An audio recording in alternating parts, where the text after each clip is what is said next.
Chapter 412. At night, Phoenix Perching Hall was very quiet. Only the sound of the wind blowing through the curtains could be heard. Winter had come, and it was another winter. A female official placed a heater beside Qin Yin and said with a smile, "Your Highness, you've been looking for a long time." Qin Yin held a white robe with a smile. This was an armor cloak that only the white-robed imperial forest was worthy of wearing. Qin Yin had personally embroidered the emblem of the empire's purple yin flower on it. In addition, the white robe had a small U embroidered on it, and the golden thread used was brand new. The female official couldn't help but laugh. "Is this Commander Yu's robe?" "Yes." Qin Yin smiled happily like a girl in love. She just held the white robe and giggled happily. At this moment, she didn't have the majesty of an empress at all.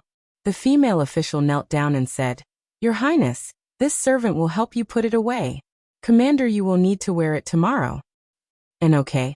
The next day, the coronation ceremony of the white-robed imperial forest was a well-deserved event of the empire. On the altar outside Zetian Hall, not only were there many officials, but even the people of Lanyan City were watching the two newly conferred white-robed imperial forests by Her Majesty the Queen from afar. One of the two white-robed imperial forests was a legendary figure, Lin Muyu, one of the four heroes of Lanyan City. During the chaos of Lanyan City, he fought with Luolan and died for the country. Later, he was mysteriously resurrected as one of the empire's commanders. His story had been spread to the point where it was common knowledge. Moreover, the people described Lin Muyu's appearance vividly, as if he was a god descending to the mortal world. This made him the dream lover of many girls in Lanyan City, although Lin Muyu didn't know them. The winter wind blew through the square, lifting the cloaks behind Lin Muyu and Su Yu. Qin Yin, who was wearing a fur robe, looked extremely gorgeous. She slowly walked forward and took the scepter from the female official's hand. She smiled and said, "This is the loyal bravery scepter. I hope that Yu and Aunt Luo will never betray the empire and the people of the world." Lin Muyu nodded. "I will." Su'er said, "Me too." Qin Yin then took the white robe from the maid's tray and personally draped it over Lin Muyu. Her starry eyes were like water as she looked at her beloved who she had lost and found again. Moreover, Lin Muyu could also be called a jade tree in the wind. Qin Yin was so moved that she almost cried. Pursing her red lips, she said, I order you to always stay by my side and never leave." Lin Muyu looked at her deeply and said seriously, "Even if time and space are reversed, even if the universe is in chaos, I will not leave you as long as you need me." Qin Yin nodded heavily. Su Yu burst into laughter. Hey, I'm also a white-robed imperial forest. Shouldn't you confess to me as well?" Qin Yin snappily smiled. "Then I hope Aunt Lien finds a man worthy of entrusting her life to soon. Unreliable." Su Yu pursed her lips and asked in a low voice, "Is the appointment ceremony over?" "No." Qin Yin turned around and secretly glanced at Guiyang on the altar in the distance. She snickered and said, "Grandpa Guiyang is like a charlatan. He hasn't finished reading those long and complicated funeral rites." Lin Muyu asked, "Since the Imperial Guards have been rebuilt, they will definitely promote a commander of the Imperial Guards. Does Xiao Yin have anyone in mind?" "Actually, big brother, you should be able to guess it. It's Yen, right?" If I knew it. He's poaching my people again. Poaching without saying a word." Qin Yin burst into laughter.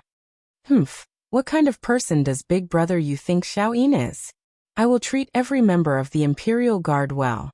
By the way, I don't have any candidates here, so brother Ayu, please select 100 cultivators from the Holy Temple who are loyal to the Empire and have extraordinary cultivation base.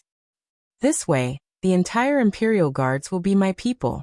Aren't you afraid that I will take the entire Imperial Guards with me?" Lin Muyu was speechless.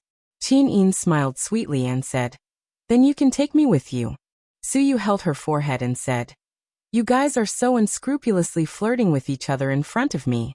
Have you ever considered my feelings? Your Highness, I am a loyal official. You can't anger me to death during my conferring ceremony." Qin Yin burst into laughter, held Su Yu's wrist and said, "All right, Aunt Rue, I didn't do it on purpose. I'm so hungry. I will treat you to a good meal at Zetian Palace Hall." Sure. Lin Muyu, who was at the side, said, "Oh right, all the delicacies in Zetian Palace Hall seem to be from the tributes of the feudal lords. There isn't anything too fresh. Let's rebuild the Eagle Nest camp as soon as possible, so that we can hunt some delicious prey for you every day. Look at you, you have lost weight." Qinin rolled up the Empress's sleeves, looked at her jade-like chubby wrists, and said with a smile, Is this called losing weight?" Lin Muyu curled her lips and said, "Come early in summer." "Why?" Qinin was surprised. Lin Muyu thought for a while, changed to a more appropriate term, and said, "Xiaoyin, every summer in my hometown is a feast for the eyes. The girls will wear very beautiful clothes, but Lanyan City is different. In summer, the women in Lanyan City are still wrapped up tightly, just like women in the old society." "What do you mean by women in the old society?" Qinin had a helpless look on her face.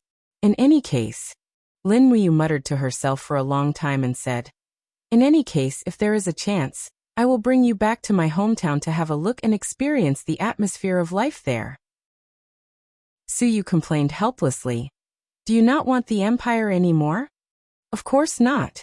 Lin Muyu thought for a while and said, "After Xiaoyin cultivates the Dragon Slayer technique, she will immediately step into the Saint domain. I believe that with her ability, she will definitely step into the God realm within 100 years and reach the God Emperor realm within 1,000 years. At that time, the empire will have been passed down for dozens of generations, and we will not be needed anymore. At that time, we will reverse time, and I will bring you home. What do you think?" Qinin was overjoyed. Okay, it's a deal. Also, we will bring Xiaoxi and sister Chu Yao." "Okay."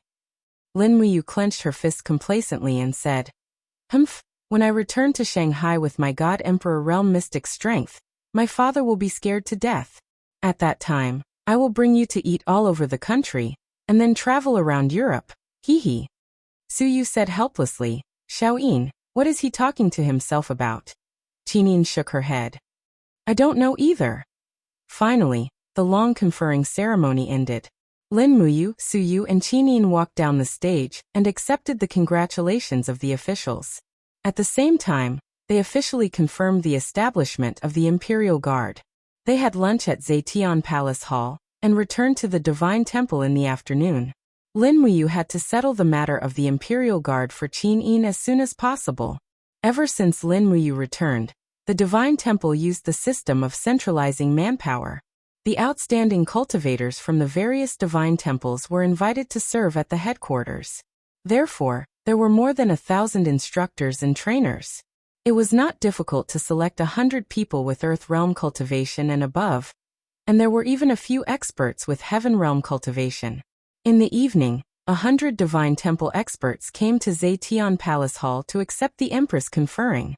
At this time, Qin Yan had already changed into a commander's armor and stood there happily with his hand on his sword.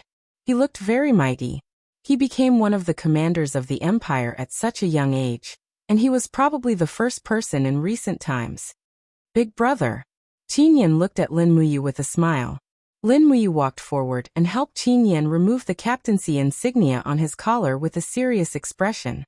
Then, she helped him wear the commander insignia with 3 gold stars and said, Yan, from today onwards, you are the commander of the Imperial Guard, one of the most important commanders in the empire.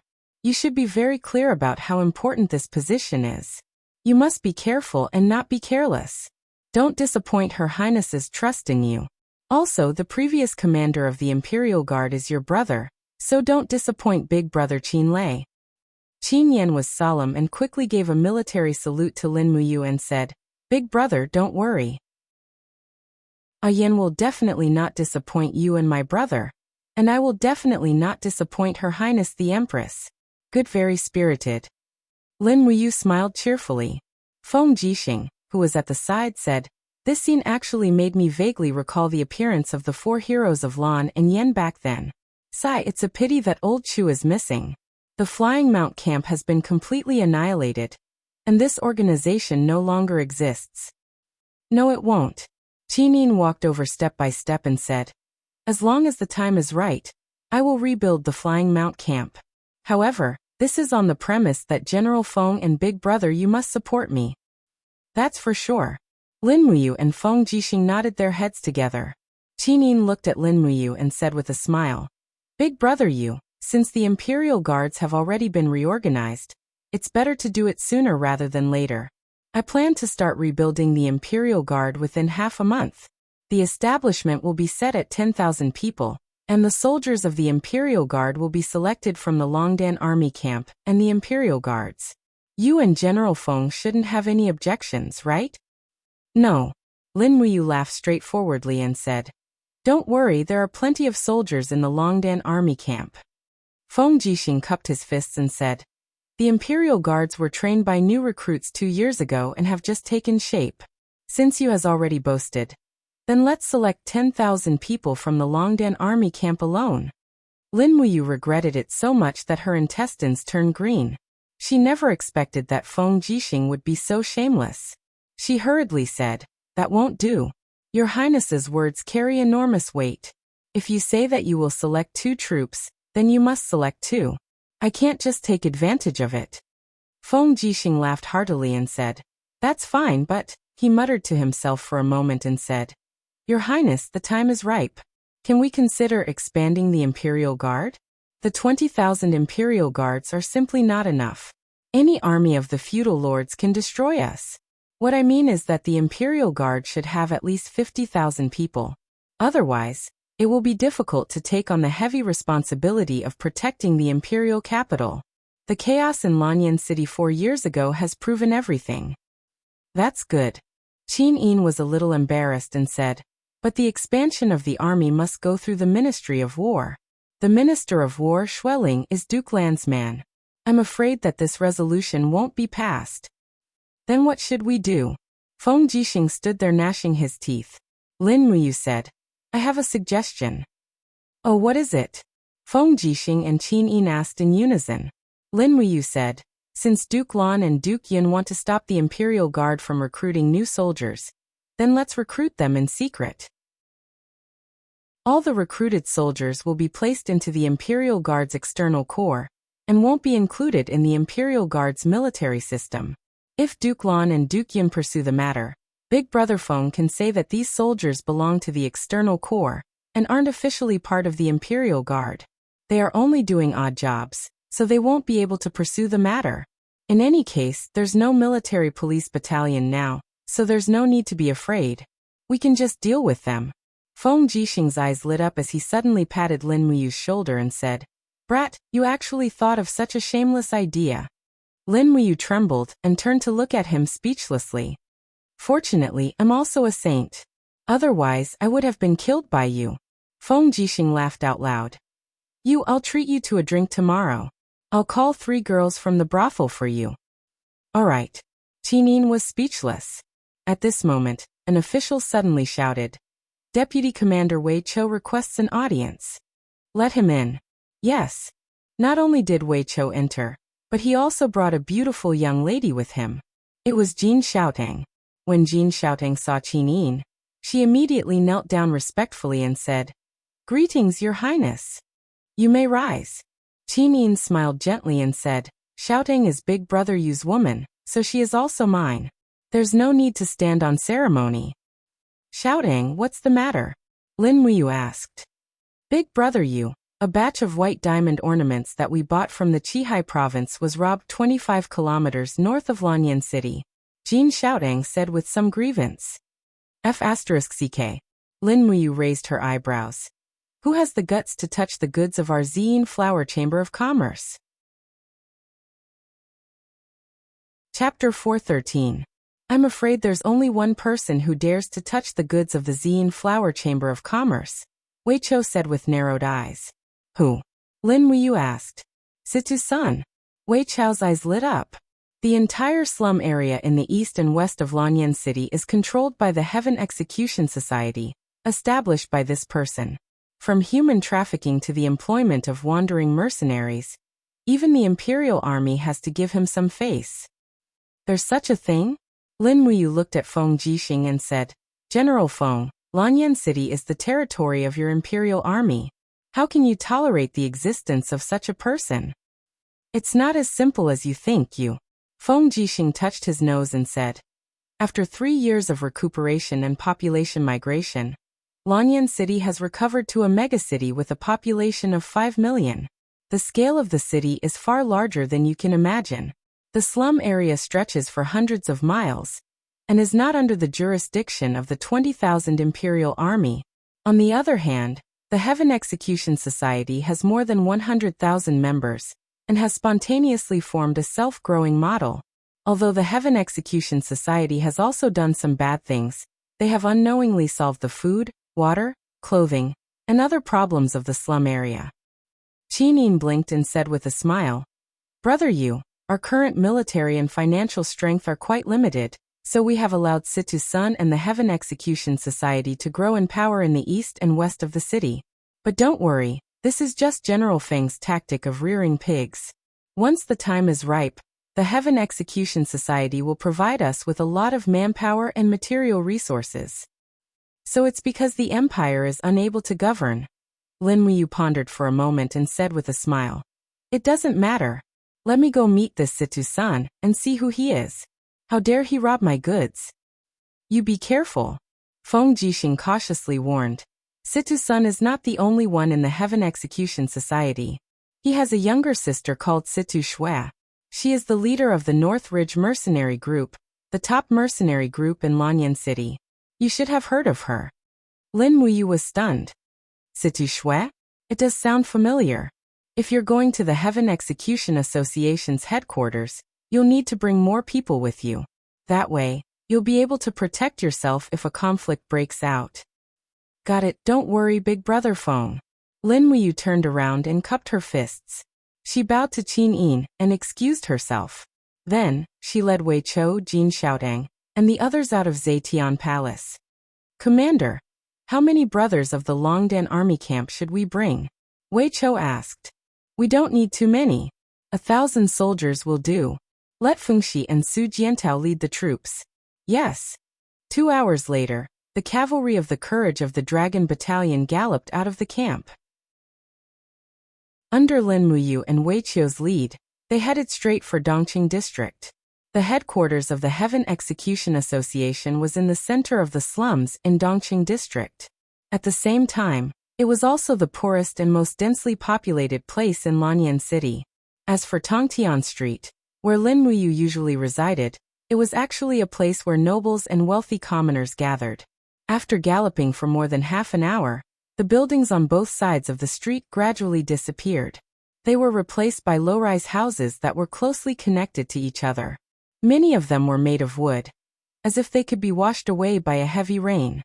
The people in the slums looked indifferent as they watched the army of the Longdan army camp gallop past them. It was as if they had nothing to do with it. Not far ahead was the food market and slave market. Although the Qin Empire seemed to be very prosperous, it was still in the transitional stage between a slave society and a feudal society.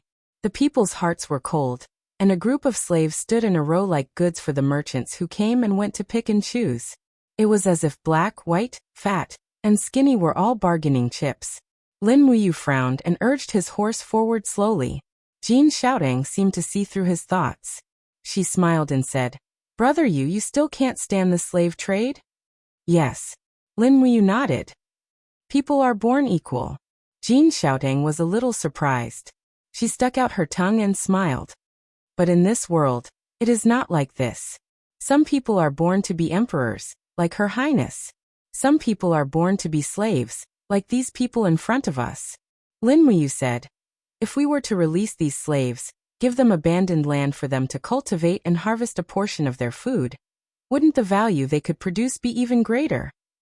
Jin Xiaotang was stunned again. "Maybe Brother Yu is right, but Xiaotang has never thought about this." Wei Chou said in a low voice, "Commander, do you want us to use the funds of the Purple Flower Chamber of Commerce to buy the strong men in the slave market at a low price and grant them freedom, so that they can pick up weapons and serve the country loyally?" "No." Lin Muyu shook her head and said, "This will only make the slave traders more aggressive. One day, I will change everything from the source." Wei Chou was stunned and didn't say anything. Perhaps it was as Lin Muyu said, this situation needed a change. What could be changed? Nothing more than an imperial edict from Empress Qin to grant amnesty to all the slaves in the world, grant them complete equality, and compensate and appease the masters of those slaves. This would change everything fundamentally. But this needed time, a lot of time. The sound of galloping horses could be heard. After passing through several city gates, they finally arrived at the heart of the slums. From afar, a patrolling knight could be seen leading a warhorse over. His face was full of fat. He bowed respectfully to Lin Muyu and said, "This subordinate greets Lord Commander. May I know who this general is?" Wei Chou pointed to the insignia of the Longdan Army Camp on his chest and said, "We are from the Longdan Army Camp." The patrolling knight naturally knew who this handsome commander was. He hurriedly bowed and said, "Greetings, Commander Yu." Lin Muyu nodded and asked, "What's your name? What is your responsibility here?" The patrolling knight replied, "My name is Zhang Lei, and I belong to the Ministry of War. I am responsible for patrolling this street." "You are the only one on such a big street?" Lin Muyu was surprised. "Yes, the Ministry of War doesn't have that many soldiers to share the workload. Furthermore, there are thousands of streets like this in the East District. It is very troublesome to patrol, so there are very few soldiers assigned. I guess the security here isn't very good, right?" Lin Muyu asked with a smile. Zhang Lei was silent out of fear. He cupped his fists and said, "Reporting to Commander Yu, very few people cause trouble here. Commander, please investigate this." "All right, let's not talk so much. Bring me to the headquarters of the Tianju Association. I want to see Situ Senior." "Ah!" Zhang Lei was aghast. "Why? You don't dare to go?" Wei Chou sneered. Zhang Lei gritted his teeth and said, "Then, I will only bring you to the entrance of the headquarters of the Tianju Association. I will not go in." "All right, let's go." "Yes." Zhang Lei mounted his horse and led Lin Muyu and the others to the end of the street. At the end of the street, there were no longer any poor people. Instead, there was a group of people dressed in embroidered robes. A black tower rose from the ground amidst the dilapidated buildings. It stood out like a crane among a flock of chickens in the slums. This was the headquarters of the Heaven Execution Association. Wei Chou, Fengxi, and the others couldn't help but sigh in admiration. The Tianju Association was indeed extraordinary. The grandeur of this building was already comparable to a noble's mansion. When Zhang Lei arrived at the front of the mansion, several people wearing cyan armor laughed loudly. "Hi, Lieutenant Zhang Lei. Why are you here again? What, the hot and sour rice I treated you to last time was not hot and sour enough?" Zhang Lei's face was ashen as he urged his horse to take several steps back. The disciples of the Tianju Association rushed out from the courtyard, grabbed the reins, and forcibly pulled Zhang Lei off his horse. One of them laughed loudly.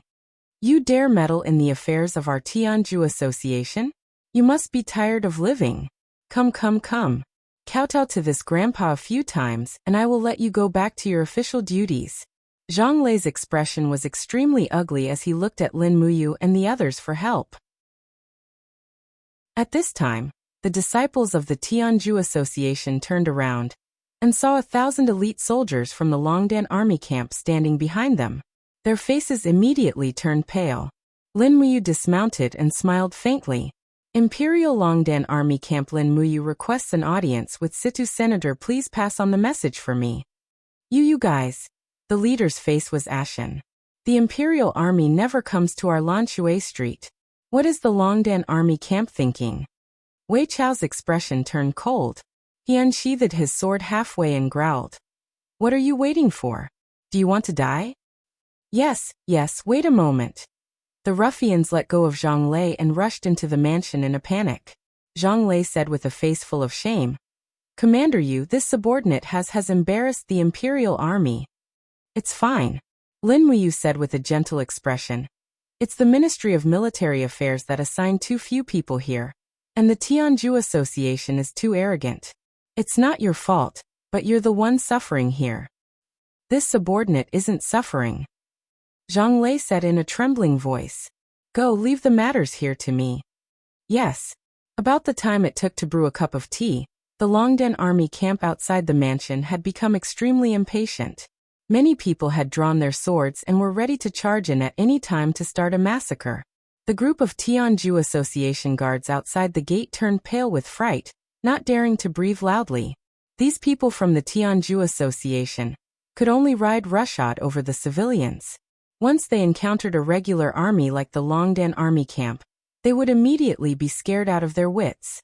It was at this moment that a martial artist wearing fiery red armor and a longsword walked out. He cupped his fists and smiled respectfully at Lin Muyu. So it's Commander Yu who has come. I'm one of the 5 stewards of the Tianju Association, Zhou Nian. Steward Situ-sun has already prepared a banquet. Please come in with us, Commander Yu. Many thanks. Lin Muyu cupped her fists and smiled. She placed her hand on the hilt of the sword at her waist and stepped inside. Wei Chou, Fengxi, and the others dismounted and led the Longdan army camp inside. Zhou Nian hurriedly turned around with an awkward expression. Commander Yu, please forgive me. The Tianju Association's headquarters is too small and can't accommodate too many people. So, only 5 of you can go in. Is that so? Lin Muyu smiled and said, Wei Chou, bring 3 people and follow me in. Fengxi, Su Jiantao. The 2 of you guard outside with everyone else. Yes. Fengxi and Su Jiantao said in unison. Wei Chou smiled and said, If the commander and I don't come out in 2 hours, return to the camp and gather 20,000 soldiers from the Longdan army camp to raise this Tianju Association to the ground. Yes. Protect Xiaotang well. Lin Muyu instructed and stepped onto the stone steps of the Tianju Association's headquarters without looking back. Chapter 4:14. The gate of the headquarters was tightly shut and covered with spikes. It was guarded by 8 guards. One of them quickly stepped forward and reached out to block the gate, saying, My lord, please follow our rules and remove your weapons before entering the headquarters. Remove weapons? Lin Muyu couldn't help but laugh. You bunch of gangsters, who gave you the right to remove the weapons of the Empire's commander? The guard was actually speechless. Zhou Nian coughed and said, All right, let Commander Yu bring his weapons in. This is how we treat our guests. Yes. With a creak, the gate slowly opened. Although it was daytime, there were many braziers and candles burning inside. Smoke lingered in the air, making Lin Muyu feel like she was in the Hall of Chivalry. She stepped into the headquarters step by step. When her eyes adjusted to the brightness, she found that it was a meeting hall with a disc-shaped basin in the middle and raised platforms on both sides. The platforms were filled with people, and there was wine and meat on the tables. Lin Muyu released the spirit pulse technique and found that most of these people were at the Earth Realm. Lanyan City was indeed a city of hidden talents. There was actually a group of Earth Realm experts gathered here. She led Wei Chou and the others into the disc and could only look up at the person at the host's table. It was a young man in tiger skin armor. He was less than 30 years old and looked quite handsome. He stared at Lin Muyu like a hawk and suddenly stood up. He held a wine glass and smiled, saying, I was wondering who it was. So it's the general of Lanyan City. You are Situ-sun? Lin Muyu asked proudly. She was surrounded by gusts of wind, and the white imperial forest cloak behind her fluttered even though there was no wind. She didn't look angry. Yes. Situ-sun put down his wine glass and smiled. And you are? Lin Muyu. Oh, so it's the famous Commander Yu of Iha country. Situ-sun cupped his fists and bowed. His bow didn't seem pretentious at all and was truly respectful. May I know why Commander Rain has come to visit Tianju? We have a batch of white diamond ornaments we bought from Qihai City. They were robbed outside the northern city of Lanyan City. I wonder if it was your association? Lin Muyu asked with a smile. Unexpectedly, Situ-sun confessed and laughed. Yes, I did order the looting, but I thought it was the noble ladies of Lanyan City who bought the goods. I didn't expect it to be Commander Yu's goods. Lin Muyu said, These white diamonds are used to refine white diamond arrowheads to fight against the demon race and the Iha kingdom. I hope your excellency can return them in full. Situ-sun kept muttering to himself, but a young girl sitting beside him raised her eyebrows and said with a smile, What a joke! You think you can return it just because you say so? Who do you think you are? Lin Muyu looked up. This girl was dressed in military attire with 2 crescent blades hanging from her waist. They didn't look like weapons from the Middle Earth, but she was very pretty and somewhat similar to Situ Senator. She should be Situ Shui. Lin Muyu smiled and asked, "What's wrong, Northridge mercenary group leader?"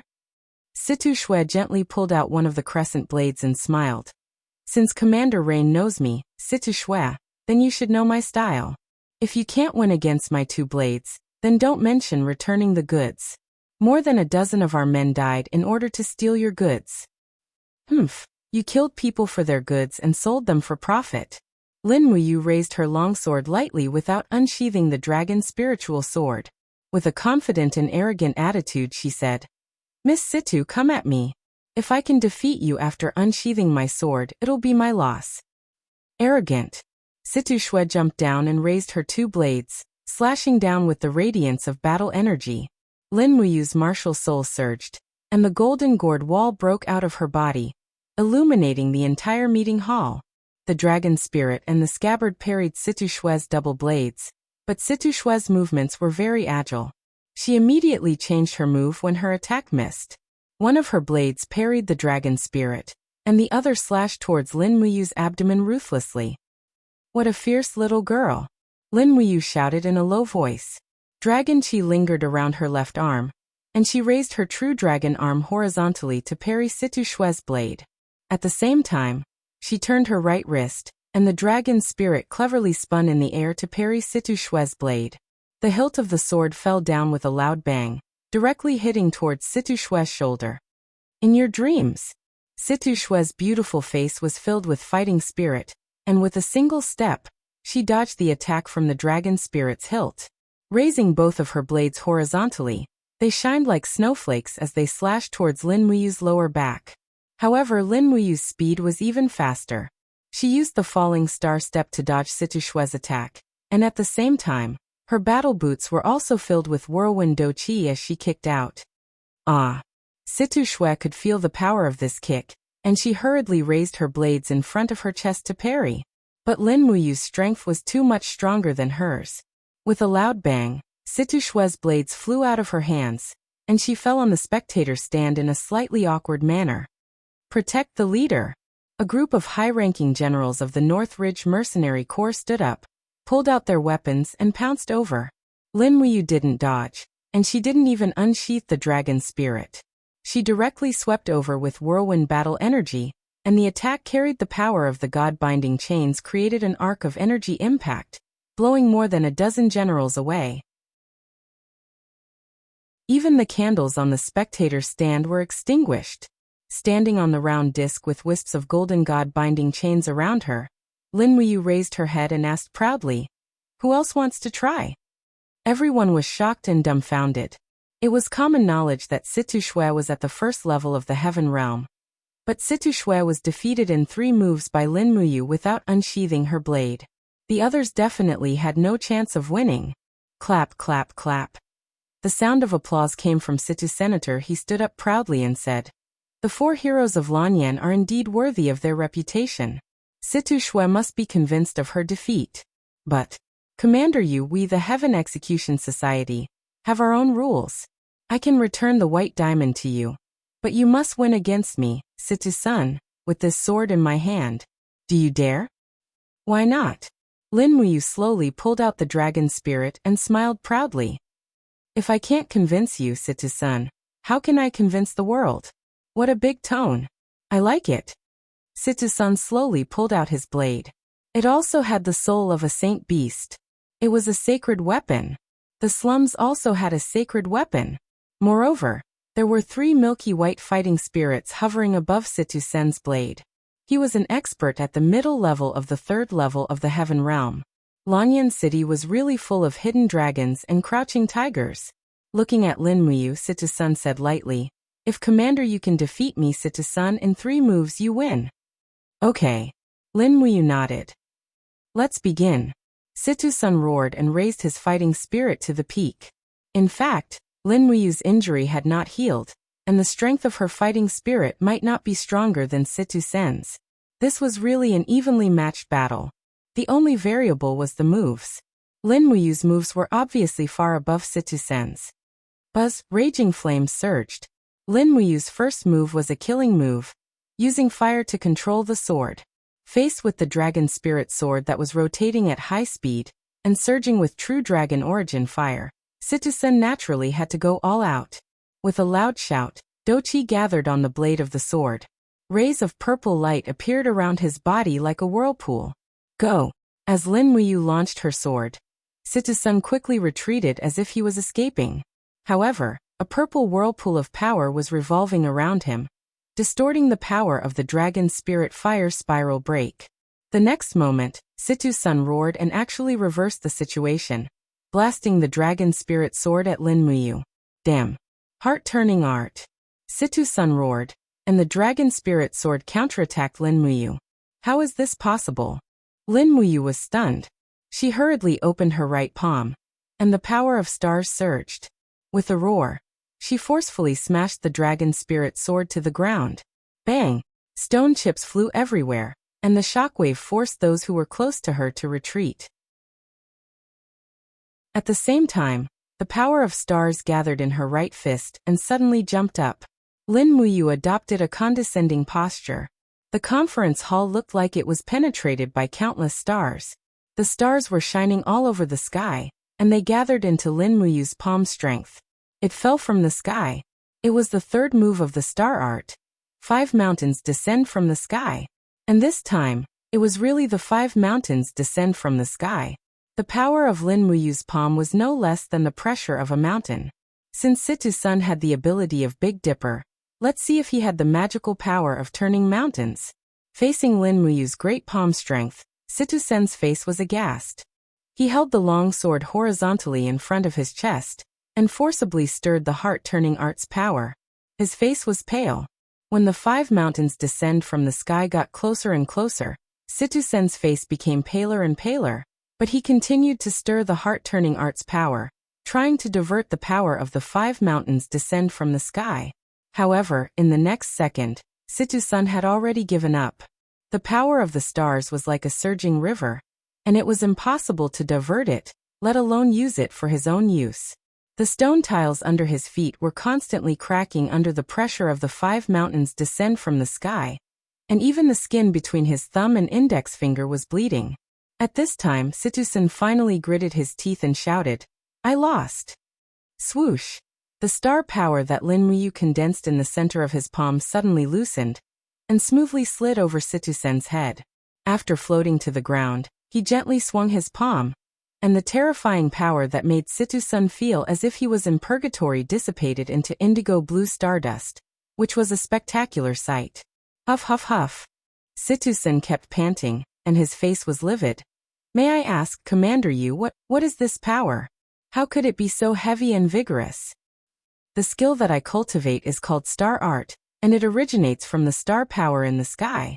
Lin Muyu lightly explained and then smiled. Lord Situ-sen is really amazing. There are not many people who can make me use the star art. Situ-sen's face was full of shame, and he cupped his fists and said, Thank you, Commander Yu, for not killing me. Situ-sen appreciates it. He was also a broad-minded person, and he spoke his mind. Now, can you return the white diamond to our purple flower chamber of commerce?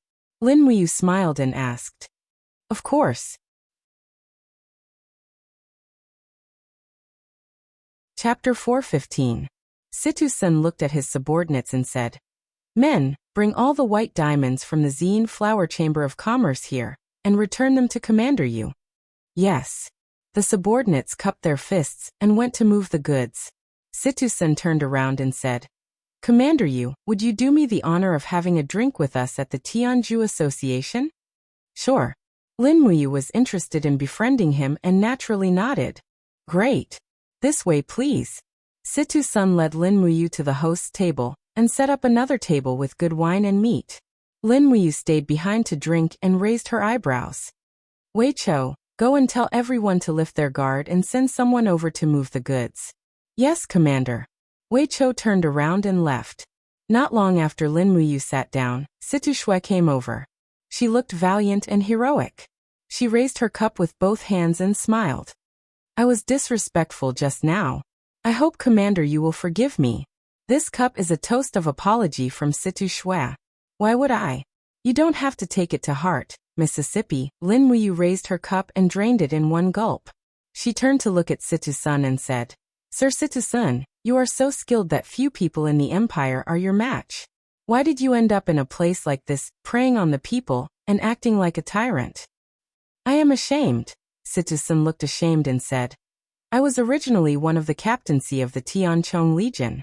4 years ago, I was seriously injured by Luo Lan's subordinate, Yin Li, in the battle at Lanyan City. Therefore, I hid in the slums to avoid the disaster. Later, I felt ashamed to meet the Empress again, so I hid in the slums, killed the original in charge of the Tianju Association, and made myself the leader. I see. Lin Muyu nodded. So it's Yin Li.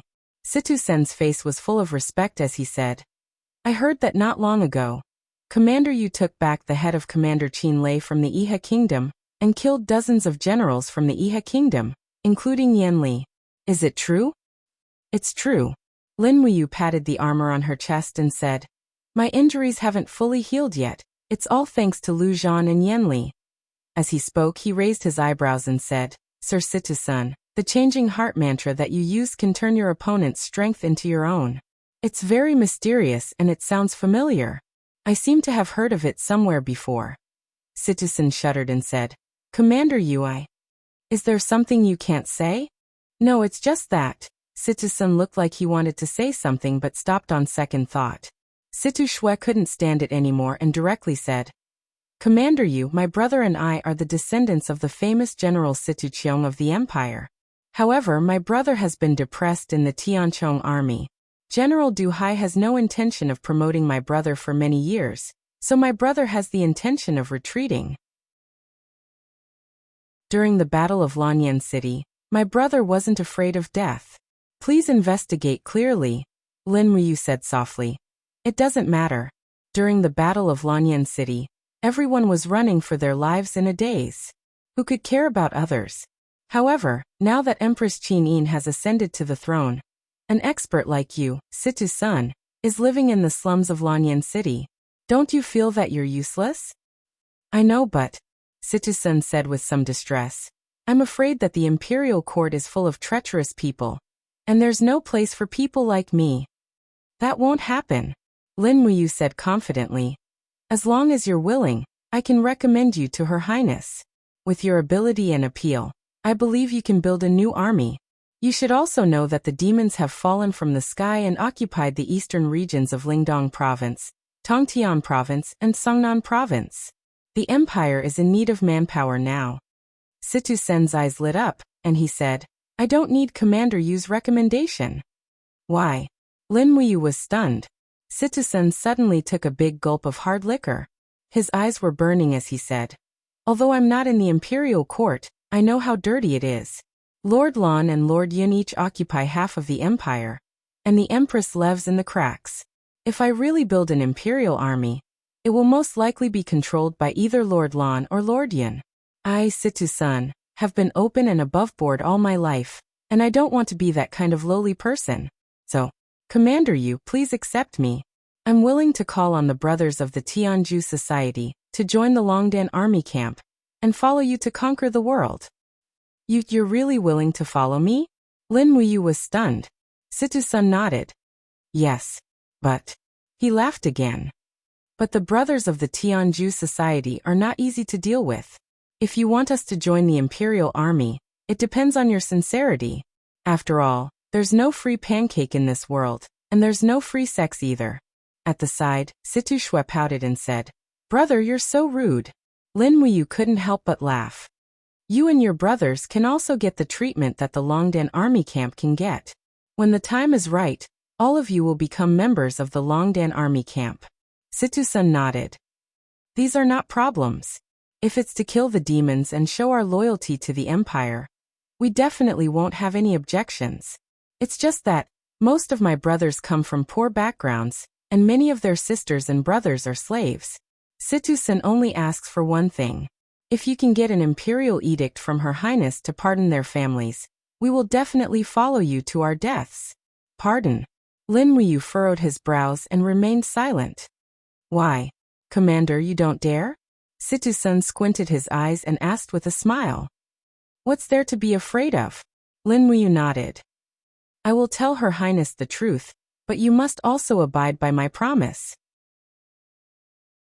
From today onwards, your men can no longer do evil, bully the people and rob. Otherwise, if the Longdan army camp catches them, they will kill every single one of them. Don't blame me for being ruthless. Situ-sun cupped his fists. Rest assured, sir. Please trust me, Situ-senator, I won't let you down. Lin Muyu raised her head and looked at Situ-shue. Suddenly, Situ-shue's heart was beating wildly under the gaze of this handsome commander. She blushed and said, Sir, do you want to take in my North Ridge mercenary regiment as well? That's right. Lin Muyu nodded. The Empire is on the brink of life and death. Your North Ridge mercenary regiment is the strongest in Lanyan City. Do you still want to occupy a mountain and wait to reap the benefits? Miss Situ-shue, I can tell you the truth. If the steel wall of Tsangnan province fails, the demon clan will definitely massacre every inch of the empire. No matter which mountain the North Ridge mercenary regiment hides in, they won't be able to escape this disaster. Hee, Commander, don't scare me. Situ-shue patted her chest and pretended to be extremely scared. She continued to ask with a smile. Commander, are the demon clan really as powerful as the legends say? Yes, even a sanctuary expert like Du Hai was killed. You can imagine how powerful the demon clan is. Lin Muyu said. Then, has Commander Yu fought with Lei Chong? Yes. What are the odds of winning? No chance of winning. Lin Muyu answered honestly. It can't be? Situ-shue stuck out her tongue and said. Even Commander Yu, with her amazing cultivation, is no match for them. Yes. Lin Muyu looked at her with a smile. Let's get back to business. I am now one of the generals of the empire. I have enough power to decide these things. Miss Situ-shue, are you willing to lead the North Ridge mercenary regiment to join our Longdan army camp? Well, Situ-shue said awkwardly, I don't have the final say on this. If you want all of them to join, it will be a little difficult. First of all, they must have enough money to settle down. What do you mean by that? We mercenaries are different from you soldiers. We can only stay on the mountain, and don't even have a home. Many of our brothers don't even have a wife. So we need at least 200 Jinin coins to settle down their families in a house around Lanyan City. Otherwise, they won't give up the mercenary commission and become soldiers of the empire. I see. How many people are there in the North Ridge mercenary regiment? More than 15,000. All right. Lin Muyu looked at Situ-shue and said, It's a deal. I will take out 3 million Jinin coins, and you must lead the North Ridge mercenary regiment to join the Longdan army camp. All right. Situ-shue shook Lin Muyu's hand and said, It's a deal. As she spoke, she blushed again. Lin Muyu couldn't help but look at Situ-sun and asked, How did your sister become the leader of the North Ridge mercenary regiment? Isn't it simple? Situ-sun chuckled. She started as an ordinary mercenary and fought her way up. Finally, she defeated the old leader with 2 swords. After the old leader retired, it was her turn. I see. It was almost dusk when Lin Muyu and Situ-sun finally came to an agreement. Although Situ-sun was a straightforward person, he also gave a lot of conditions. On the other hand, Situ-shue's conditions were simpler. She was willing to join the Longdan army camp as long as she had the money. However, she and her brother had to be given the position of captaincy. This was simple. Lin Muyu could use the seal to confer the title of commander. Under the setting sun, Lin Muyu, Wei Chou, and Fengxi slowly left the slums. Commander, do you really trust Situ-san? Wei Chou asked worriedly. Trust? Lin Muyu nodded and suddenly smiled. Although this person isn't easy to deal with his cultivation and charisma, he will be a great help if I can use him. No matter what, our Longdan army camp needs people like him. And the leader of the North Ridge mercenary regiment, Situ-shue. Have you decided to recruit this group of mercenaries? Yes.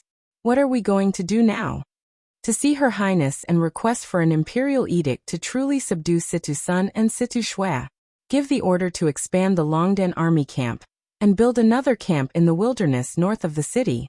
The city really can't garrison so many people. Yes, I understand. Chapter 416. That night, Lin Muyu received the pardon edict from Qin Yin. She was extraordinarily efficient. She brought Feng Shi, Su Jiantao, and the others to the slums in the east of Lanyan City and read the edict to everyone. Then she gave the edict to Situ Senator. With this edict, he could pardon any servant related to the Heaven Judgment Society. As for the gold Hun coins, it took Jin Xiaoteng half a day to gather 3 million gold Hun coins. However, in exchange, Lin Muyu had to forge some dream of returning peaks and a batch of weapons for the Chamber of Commerce. She had nothing better to do anyway. 6 days passed in the blink of an eye. Lin Muyu's injuries had recovered by 90%. Her strength had mostly recovered, and there were signs that she was stronger than before. Her battle chi had become thicker and purer. As her strength improved, the God-binding chains and martial soul gourd also became stronger day by day. This was something he could feel. Early in the morning, the holy temple was silent. Frost covered the ground on this winter morning, and the temperature dropped sharply. It was so cold that people shivered. It seemed that the first snow of the year was about to arrive. In the center of the hall, a purple stone was placed there, surrounded by Guiyang, Zhou Yao, Bailey Fu, and Zheng Shanhe. The 4 deacons, Guiyang, Zhou Yao, Bailey Fu, and Zheng Shanhe. In addition, even Chu Chu was there. He was reading a thick book with a face full of suspicion. Chu, did you find it? Lin Muyu asked with a smile. Not yet. Chu Chu shook his head. Lin Muyu smiled. Why don't we forget about it? There's no need to name my martial soul, right? That won't do. Guiyang's tone left no room for argument. You are now the Grand Deacon, the soul of the Empire's cultivation world. If we can't even identify your martial soul and name it, then I'm afraid the Myriad Soul Canon will no longer be the #1 canon in the world regarding martial souls. Okay then. Lin Muyu drank her tea. After a while, Chu Chu finally lost his patience. He closed the book and said, I'm afraid. There was no mention of Yu's martial spirit in the books of our ancestors. In my opinion, why don't we test the strength of our martial spirits ourselves, and determine the levels of our martial spirits, then we can just name them. Guiyang laughed. Alright, that's what I mean too. Chu Chu nodded. You go to the testing stone and summon your green gourd. Push your martial spirit's power to the highest level. Yes, Chu. Lin Muyu stood up and walked to the testing stone. This stone was collected from deep within the mountains. It possessed natural spiritual energy, and was naturally sensitive to human martial spirits. Lin Muyu gently placed her palm on the stone. The golden gourd emerged from her body. As Lin Muyu activated her Do Qi, the light became more and more intense. In the blink of an eye, it let out a wung wung sound, illuminating the entire temple. The light on the testing stone continued to shine.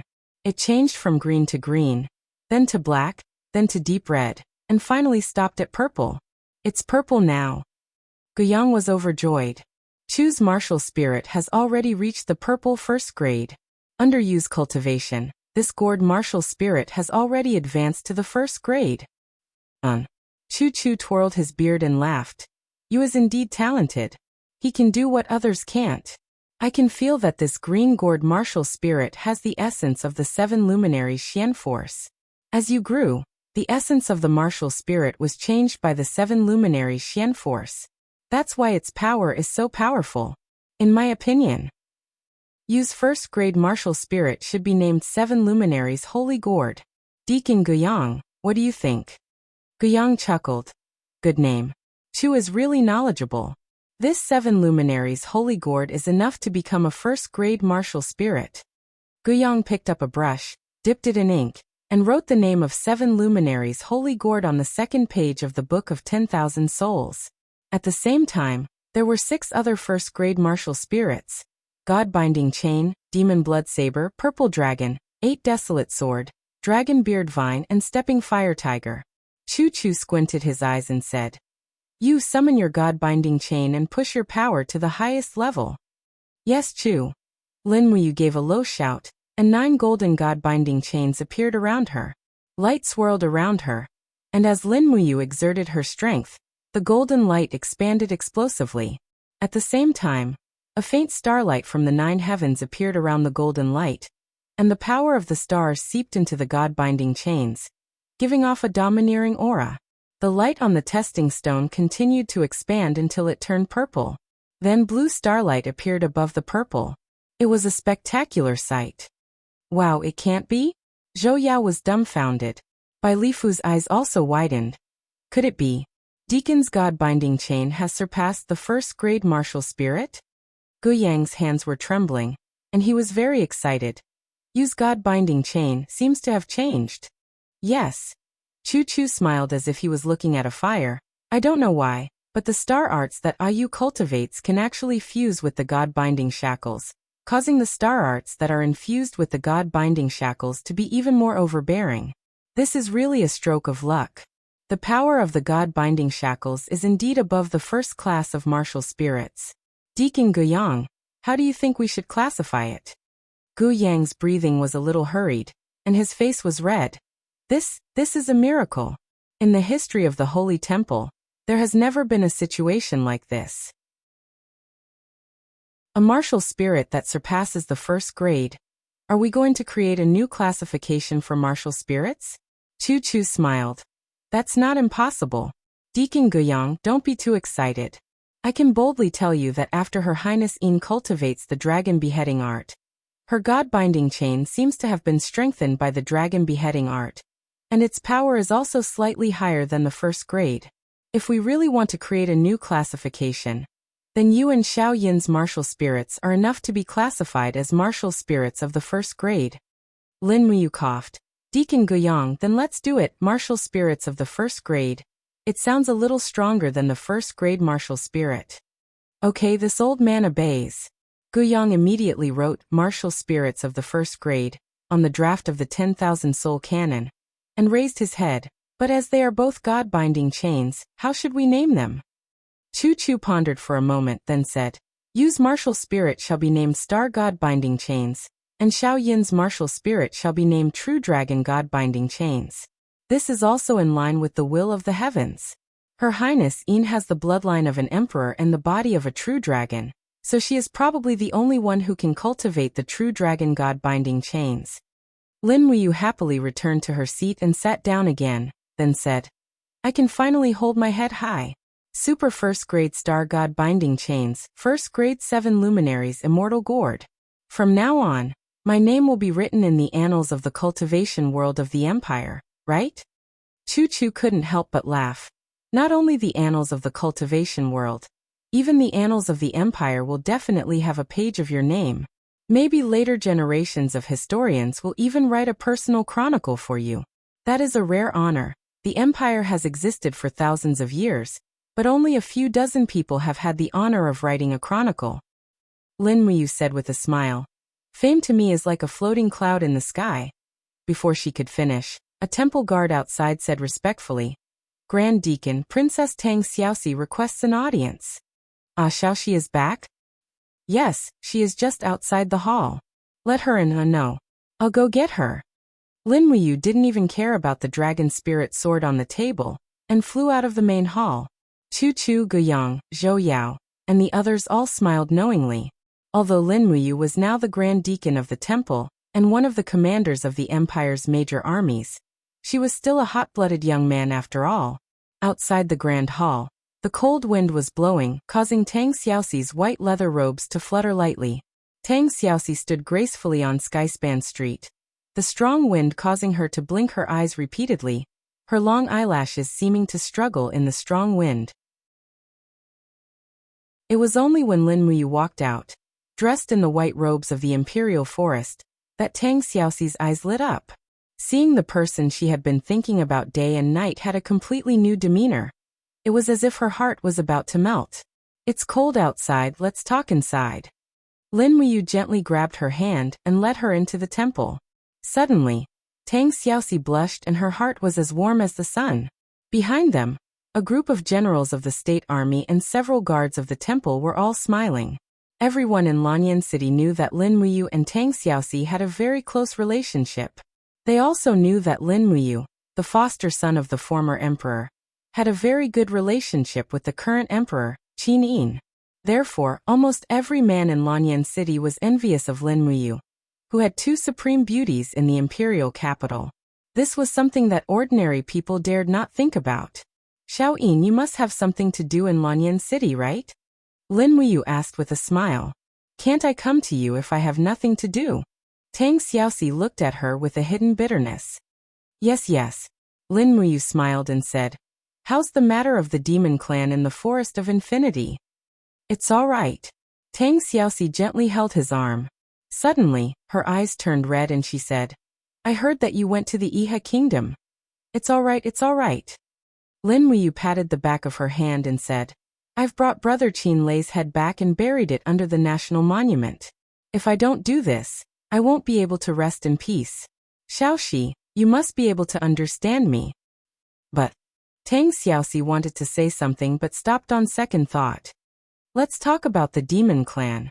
Lin Muyu smiled and said, the demon clan's Marshal Qianfeng has deliberately built all kinds of siege weapons, planning to attack the empire's territory from the west.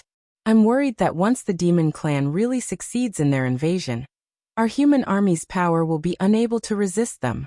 At that time, I'm afraid we'll have to rely on the demon clan's military power. The demon clan isn't having an easy time either. Tang Xiaoxi pursed her red lips and said, the temperature in the Forest of Infinity is unpredictable. This spring and summer, the sun has been blazing in the sky and there's very little rain, resulting in a severe drought. The wild plants in the forest have a very poor harvest, so the food for the demon clan has become very little. Autumn has just arrived, and it's snowing continuously. The entire west of the demon subduing pass has become a sea of snow. A few days before I came, thousands of demon clans starved to death. So this time, I came to Lanyan City to borrow food from Xiao Yin. Ah? Lin Muyu was slightly stunned. She touched her nose and said, shall I accompany you to see Xiao Yin? Okay. Chapter 417. Borrow rations? In Zetian Hall, several important officials of the empire stood on the left and right while Lin Muyu and Tang Xiaoxi stood together in the center aisle, looking up at Qin Yin on the throne. Tang Wan seemed to be the most sensitive about borrowing rations. After all, he was in charge of the Ministry of Revenue. What's wrong, Duke Lan? Qin Yin was surprised. Can't the empire even provide 3 million caddies of rations? Your Highness. Tang Lan looked troubled. After Your Highness ascended the throne, you pardoned the world and reduced taxes by half. Therefore, the Ministry of Revenue's funds and rations are very tight. 3 million caddies of rations may not seem much, but Your Highness might not know this. A soldier's rations are about 2 caddies a day, and the rations of 10,000 soldiers are 20,000 caddies a day. The Empire has a total of 200,000 soldiers stationed around the Empire, and we have to provide 400,000 caddies of rations to these troops every day. We are already tight on rations, and if we give it to the demons, I'm afraid. Tang Xiaoxi bit her red lips and said, but these 3 million caddies of rations are too important to the demons. It can even save 100,000 demon casualties. Lin Muyu interceded. Duke Lan, you are in charge of the Ministry of Revenue. If you squeeze a little, you should be able to gather 3 million caddies of rations, right? If you really can't, we can always buy it with money. Tang Lan cupped his fists and said, Commander, you might not know this, but Lanyan City's harvest today isn't too good. Moreover, to transport rations from Lanyan City to the Forest of Infinity, war chariots can't be used in the forest, so we can only rely on commoners to carry them. With the commoners' speed, it will take at least 15 days to reach the Forest of Infinity. They have to eat 1 caddy of rations a day, which means 15 caddies of rations in 15 days, and 30 caddies for a round trip. A commoner can only carry 60 caddies at most, so transporting rations to the demons isn't 3 million caddies, but 6 million caddies. Tang Xiaoxi's pretty face darkened. But Grandpa, Tang Lan looked at Tang Xiaoxi, the granddaughter he doted on the most, and his gaze couldn't help but soften. But Xiaoxi, don't worry, grandfather will think of a way for you. For these 6 million caddies, the National Treasury will provide 2 million caddies, and grandfather will help you gather the remaining 4 million caddies. Don't worry, the first batch of grain will be on the road tomorrow. As she spoke, Tanglon looked at Qin respectfully and said, Your Highness, I wonder if this is appropriate. Qin nodded and smiled. The monster race is our vassal nation. We should help them. As long as we can save the monster race, anything is fine. Thank you, Master Lan, for putting in so much effort for the nation. Tanglon. Thank you, Your Highness, for understanding this old subject. Oh right. Is there anything else? Yes. Tanglon cupped her fists and said, Recently the Longdan army camp seems to have built quite a number of camps at the edge of the forest north of Lanyan City. When this old subject's men patrolled the city, they saw many people who didn't belong to the Imperial Army holding weapons and wearing armor, practicing fighting tactics. There were quite a number of them, at least 30,000. Moreover, the North Ridge Mercenary Corps seemed to be there as well. Does Your Highness know about this? Qin was taken aback. I know. Those are the reserve forces of the Longdan army camp. But Your Highness. Tanglon raised her head and said, The Empire's military law strictly stipulates the number of people in each legion. Once someone privately recruits soldiers, it will be seen as a rebellion. Your Highness, please investigate this. If that's the case. Qin stood up slowly, her eyes full of smiles. The Longdan Army Camp Commander Lin Muyu has made great contributions in saving the nation. The Longdan Army Camp has defeated the Demon Race and Iha Nation's armies on the Qinling Mountains, greatly raising the nation's prestige. Immediately draft a decree to expand the Longdan Army Camp to an upper limit of 50,000 people. This is in line with the will of heaven and the will of the people. I believe Master Lan and grandfather will not have any objections, right? Tanglon was taken aback. Su Muyin bowed calmly, but didn't say anything. On the other hand, a few generals of the Su family showed indignant expressions. One of them was Su Long, the commander of the Steel Blade Army of Muyu City. He cupped his fists and said, Your Highness, the Empire is currently experiencing a disaster of food shortage. It doesn't seem right to expand the army when the people don't have enough to eat. I hope Your Highness can consider the people. Is that so?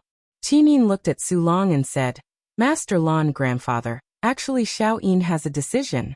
I plan to reduce the salaries of all the officials of the Empire by 20% from next month onwards. This money will be used to encourage farming, planting, and other businesses. What do you think? Su Muyin bowed and said, I support Your Highness' decision. I'm just worried that those officials who are used to living a good life will not be convinced. It's okay. They will be convinced. Qin smiled and said, Draft an imperial decree. When the empire is in danger, all the officials' salaries will be reduced by 20%. In addition, the Ministry of War will provide all the weapons, food, and horses needed for the expansion of the Longdan army camp. Do not neglect them. Everyone cupped their fists and said, Yes, Your Highness. At the side, the Minister of War, Xue Ling, looked at Lin Muyu with a smile and said, Congratulations, Commander Yu. You have finally been promoted from a battalion commander to a corps commander. According to the Empire's military system, an army with less than 20,000 people could only be considered a battalion. An army with more than 20,000 people could be called a corps. There was no upper limit to the number of people in a corps. The prestige and authority of a corps commander was obviously much higher than that of a battalion commander. The biggest beneficiary of the expansion of the Longdan army camp was undoubtedly Lin Muyu. Currently, he was an indispensable existence in the Empire's army.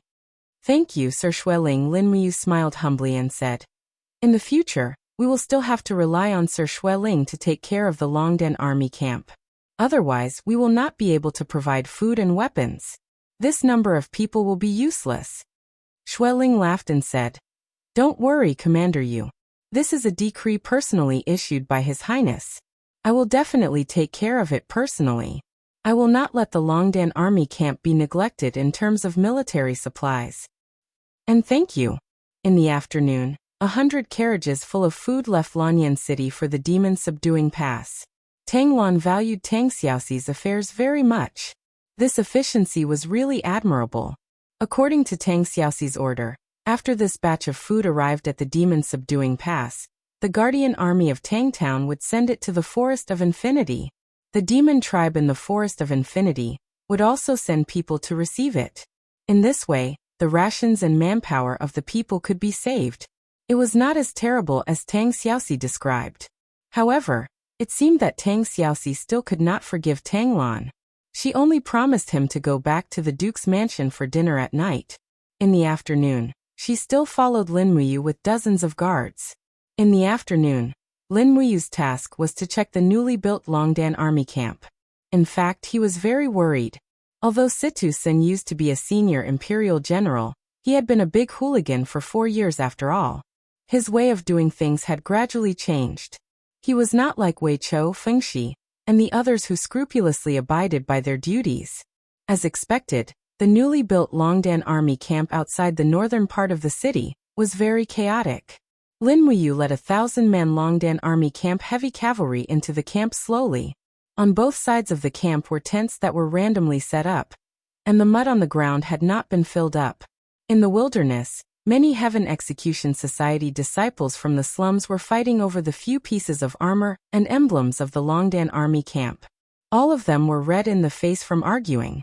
On the other side, there was a bard sitting in the mud playing the horsehead zither. A group of recruits from the Longdan army camp surrounded him and cheered. Further away, there were a few burly recruits wrestling. Some even started a bet. Tang Xiaoxi looked around with her bright eyes and couldn't help but laugh. I say, Commander Mu, your recruits from the Longdan army camp look really good. I really don't know how you are going to train them in the future. Lin Muyu's face was ashen. Damn. I'm so angry. Someone, where's Situ-san? Get him here. Yes, Commander. In the chaotic crowd, Situ-san rode over on his horse. He wore a captaincy rank with 2 gold stars on his neck. He was wearing a fiery red general robe of the Longdan army camp. He cupped his fists respectfully and said, Greetings, Commander. Situ Senior, Lin Muyu pointed at the group of people in the camp and said, Are these the recruits you brought me? You used to be a general of the Empire. Is there anyone who leads troops like you? Situ-san said solemnly, Commander, you don't know that these people were originally ruffians. It's not easy to train them into real soldiers of the Empire. It can't be done in a day or two, since they can't adapt to the barracks life for the time being, and there are no concubines in the Longdan army camp.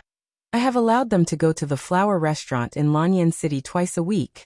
If conditions permit, they can have a concubine, but they can't bring her into the barracks. They are allowed to fight once every 3 days, but they can't be killed. They are allowed to pick their nostrils during combat training, but not more than 3 times a day. Lin Muyu was so angry that she almost fainted. Situ-san, you treat my Longdan army camp as a cattle farm. Wei Chou also said, Situ-san, is there anyone who leads troops like you? Situ-san immediately glared at him and said, Wei Chou, don't think that you're great just because you're the deputy commander. Let me tell you, I, Situ-san, can defeat you within 3 moves with 50% of my strength. The commander can scold me, Situ-san, but you, Wei Chou, don't have the right to do so. Wei Chou almost died of anger. Lin Muyu narrowed her eyes and asked, General Situ-san, are you really going to lead troops like this? Can such a Longdan army camp really fight against the demons? I'm very worried. Situ-san cupped his fists respectfully and smiled. His eyes were full of deep meaning. He said, Commander, if you trust me, Situ-san, then give me the full authority to train the new soldiers. Don't worry. Once we really fight against the demons, I can guarantee that these grandsons will immediately forget about the prostitutes in the brothel. They will carry their weapons and risk their lives to fight against the demons with us. Yes. Lin Muyu nodded approvingly and said with a smile, Perhaps, only blood can let them know what war is like. There will be such an opportunity. Situ-san nodded. Commander, further north is the camp of Oshue's 3rd Corps. North Ridge Mercenary Group will definitely satisfy you. Yes, let's go. Chapter 418. Although the 3rd Legion's camp was messy, it wasn't chaotic. The barracks were neat and tidy. From afar, The North Ridge Mercenary Group's mercenaries had already removed the mercenary badges on their shoulders and were training their combat skills in a row of 100 people. Moreover, this group of mercenaries was originally equipped. After all, they were the top mercenary group in Lanyan City, so their combat strength would definitely not be weak. Situ Shui rode her horse over with a face full of smiles. With twin blades hanging from her waist, she bowed respectfully and said, "I'm Situ Shui. Greetings, Commander." "Greetings. This is?" Tang Xiaoxi smiled and said, "Tang Xiaoxi. So you're Princess Shi." Situ Shui looked at her in high spirits and said with a smile, "Princess Shi led the Demon Clan and the National Garrison Army to recover Lanyan City during the crisis. Your name has long spread throughout the empire." "I'm Situ Shui. Greetings, Princess Shi." "No need to stand on ceremony." Tang Xiaoxi chuckled. "You're Mu's woman, which means you're my friend. We'll be family from now on. Thank you for your trust, Princess Shi." Tang Xiaoxi blinked and suddenly asked, "Oh yes, your North Ridge Mercenary Group is known as the top mercenary group in North Ridge Province. You've been living a carefree life in Xiaoyao. Why did you join the Longdan army camp and be restricted by the Empire's military system?" Situ Shui was stunned. She cupped her fists and said, "Princess, the first reason is that although mercenaries are very free, they're like a group of soulless walking corpses. They don't know what they're fighting for. Situ Shui wants to become an imperial general and lead the brothers to fight for the empire. The second reason is that Situ Shui wants to be together with my brother, Situ Senator. The third reason is that the only person who can easily defeat Situ Shui, who is noble and uncorrupted, is Commander Yu. Therefore, Situ Shui is willing to give her life to Commander Yu." "He's noble and uncorrupted?" Tang Xiaoxi glanced at Lin Muyu and couldn't help but chuckle. "This fellow is very cunning. You'll know in the future." Cough cough. Lin Muyu coughed and said, "Don't destroy my glorious image in the eyes of my subordinates. All right, General Shui, continue with your training. I'll accompany Princess Shi to walk around. The flag and emblem of the Longdan army camp are being made, and will be sent over soon. As for the uniform, armor and weapons, it'll take some time. Please wait patiently." "Yes, Commander." Situ Shui cupped her fists respectfully. Tang Xiaoxi and Lin Muyu left the camp slowly. Tang Xiaoxi pouted and said, "Mu, you're such a playboy. Does this Situ Shui like you too?" "No, don't let your imagination run wild," Lin Muyu said righteously. "She only admires my sacred domain strength." "Humph, I'd be a fool to believe you." Wei Chou and Feng Shi snickered at the back. At this point, the three major armies of the Longdan army camp were officially established. The first army was led by Wei Chou and had 20,000 people after recruitment. The second army was led by Situ Sun and had 15,000 people. The third army was led by Situ Shui and also had 15,000 people. There were a total of 50,000 people in the army, and it quickly became one of the bravest main armies in the empire. When it was close to evening, Tang Xiaoxi invited Lin Muyu to the Duke's mansion in Seven Seas City to participate in the family banquet. Initially, Lin Muyu refused, but seeing Tang Xiaoxi's pitiful look, she had no choice but to follow.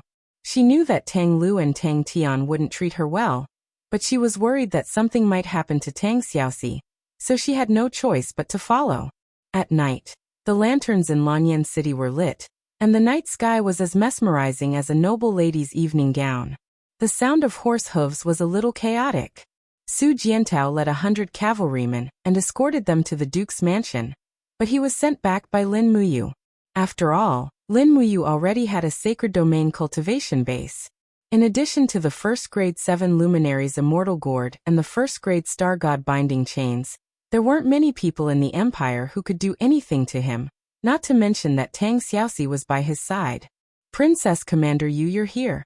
The person in charge of receiving them was the Duke's mansion's beautiful supervisor, and she seemed to be a member of the Tang family. She looked to be in her 30s and had a good temperament, but her smile hid too much of her true emotions. "Let's go in." Tang Xiaoxi nodded with a smile. Lin Muyu handed the treading snow warhorse to a servant and followed Tang Xiaoxi into the mansion. The main hall was brightly lit, and attendants walked in and out. Although the rebuilt Duke's mansion wasn't as luxurious as LV Zhao's mansion, It was still as luxurious as a marquis's mansion. Tang Lan came out to welcome them, followed by Tang Lu, Tang Tian, and Tang Wei. Tang Xiaoxi's actions after recapturing Lanyan City made Tang Lu and Tang Tian feel disgusted. Perhaps they didn't consider Tang Xiaoxi as a member of the Tang family. Only Tang Lan's old eyes were cloudy. He looked at Tang Xiaoxi, then looked at Lin Muyu, and suddenly said, "You also came?" Lin Muyu respectfully said, "I pay my respects to Duke Lan." "There's no need to be so polite. Come in, we can have a meal together as a family," Tang Lan said meaningfully. Lin Muyu was startled, but she didn't pursue the matter.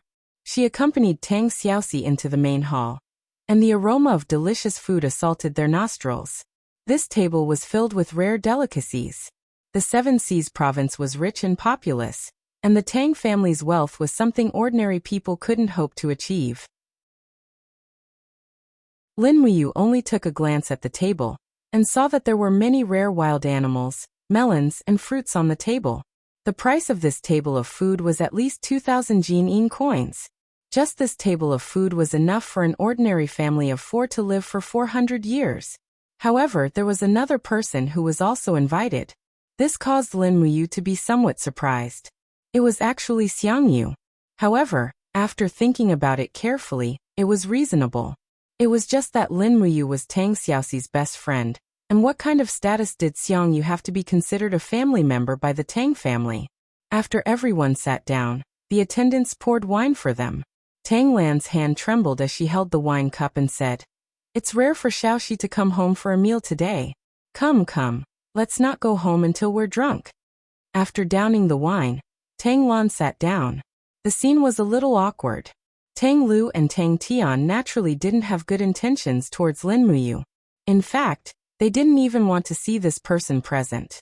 Tang Lu rubbed his nose and said with a smile, "Today is a family banquet. I wonder if Xiaoxi has already prepared to marry Commander Yu since she brought him back?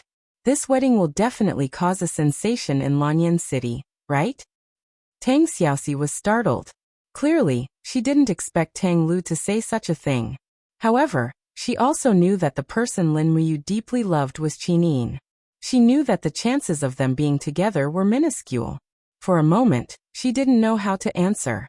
Fortunately, Lin Muyu smiled and said, "As for the matters of children, we'll talk about it after we recover the Iha nation and eliminate the demons.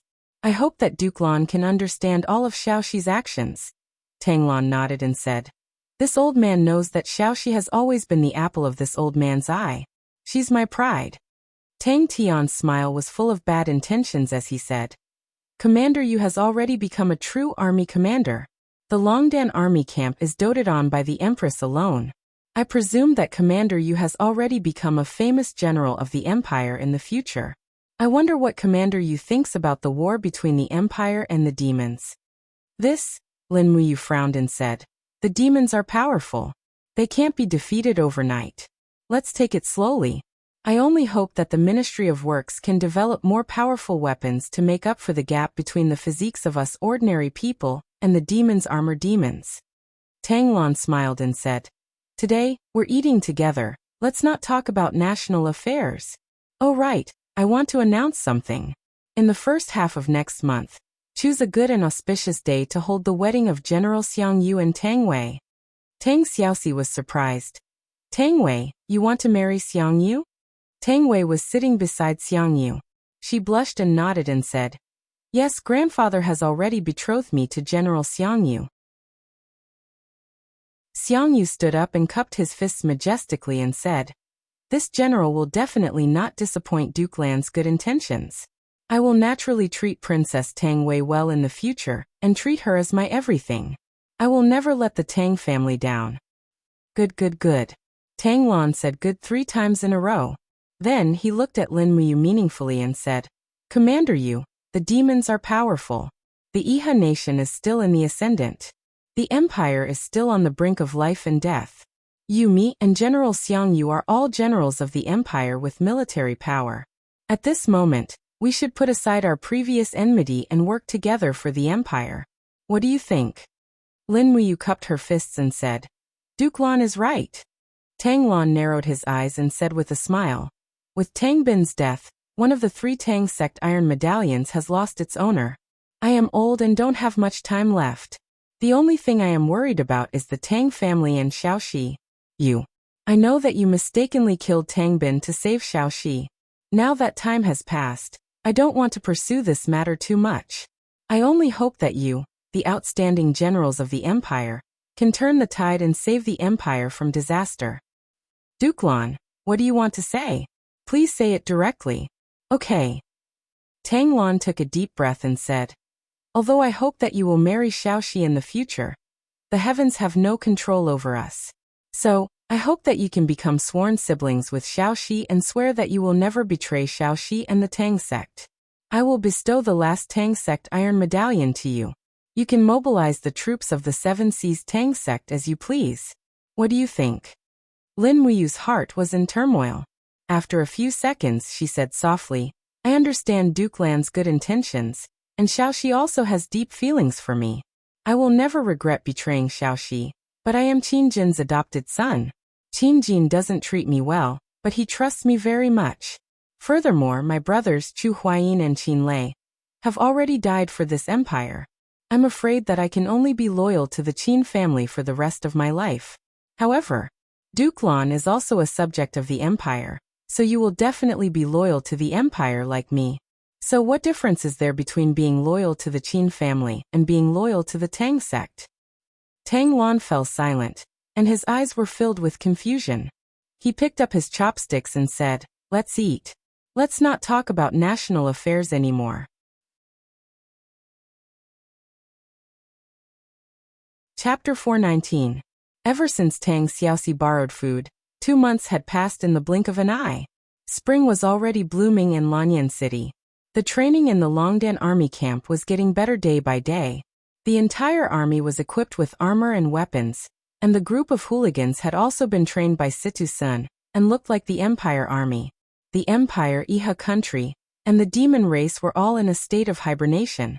After the Thunder Rush army defeated Long Qianlin's dragon riders, the Iha country had been in a state of defense, while the demon race took advantage of the situation to sweep nearly 1/5 of the Iha country's land, and then began to recuperate.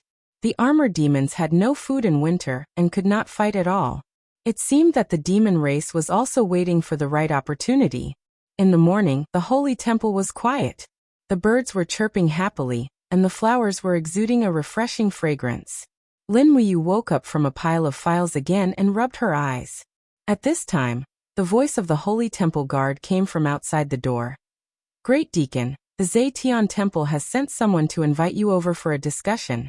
They want you to go immediately and not delay. Got it. After washing up, Lin Muyu put on the white robe Imperial Forest's armor and left the sacred hall on treading snow. Moreover, she was alone.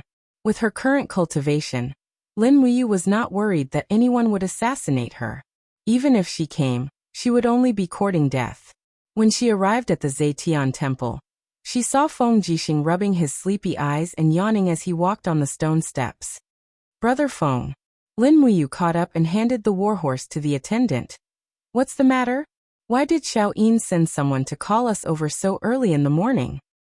I don't know either. Most likely there's a war in the distance. Let's go in. Okay. In the main hall, after waiting for a while, Su Muyun, Tang Lan, and the others also arrived. What's the matter, Xiao Yin? Lin Muyu could not help but ask. Qin Yin saw that almost everyone had arrived and said, we received a letter from the Demon Suppression Pass this morning. There's a war in the west of the empire. West? The Endless Forest? Feng Jixing asked. Qin Yin nodded and said, it's spring now, the season when the young and the yellow are not in contact.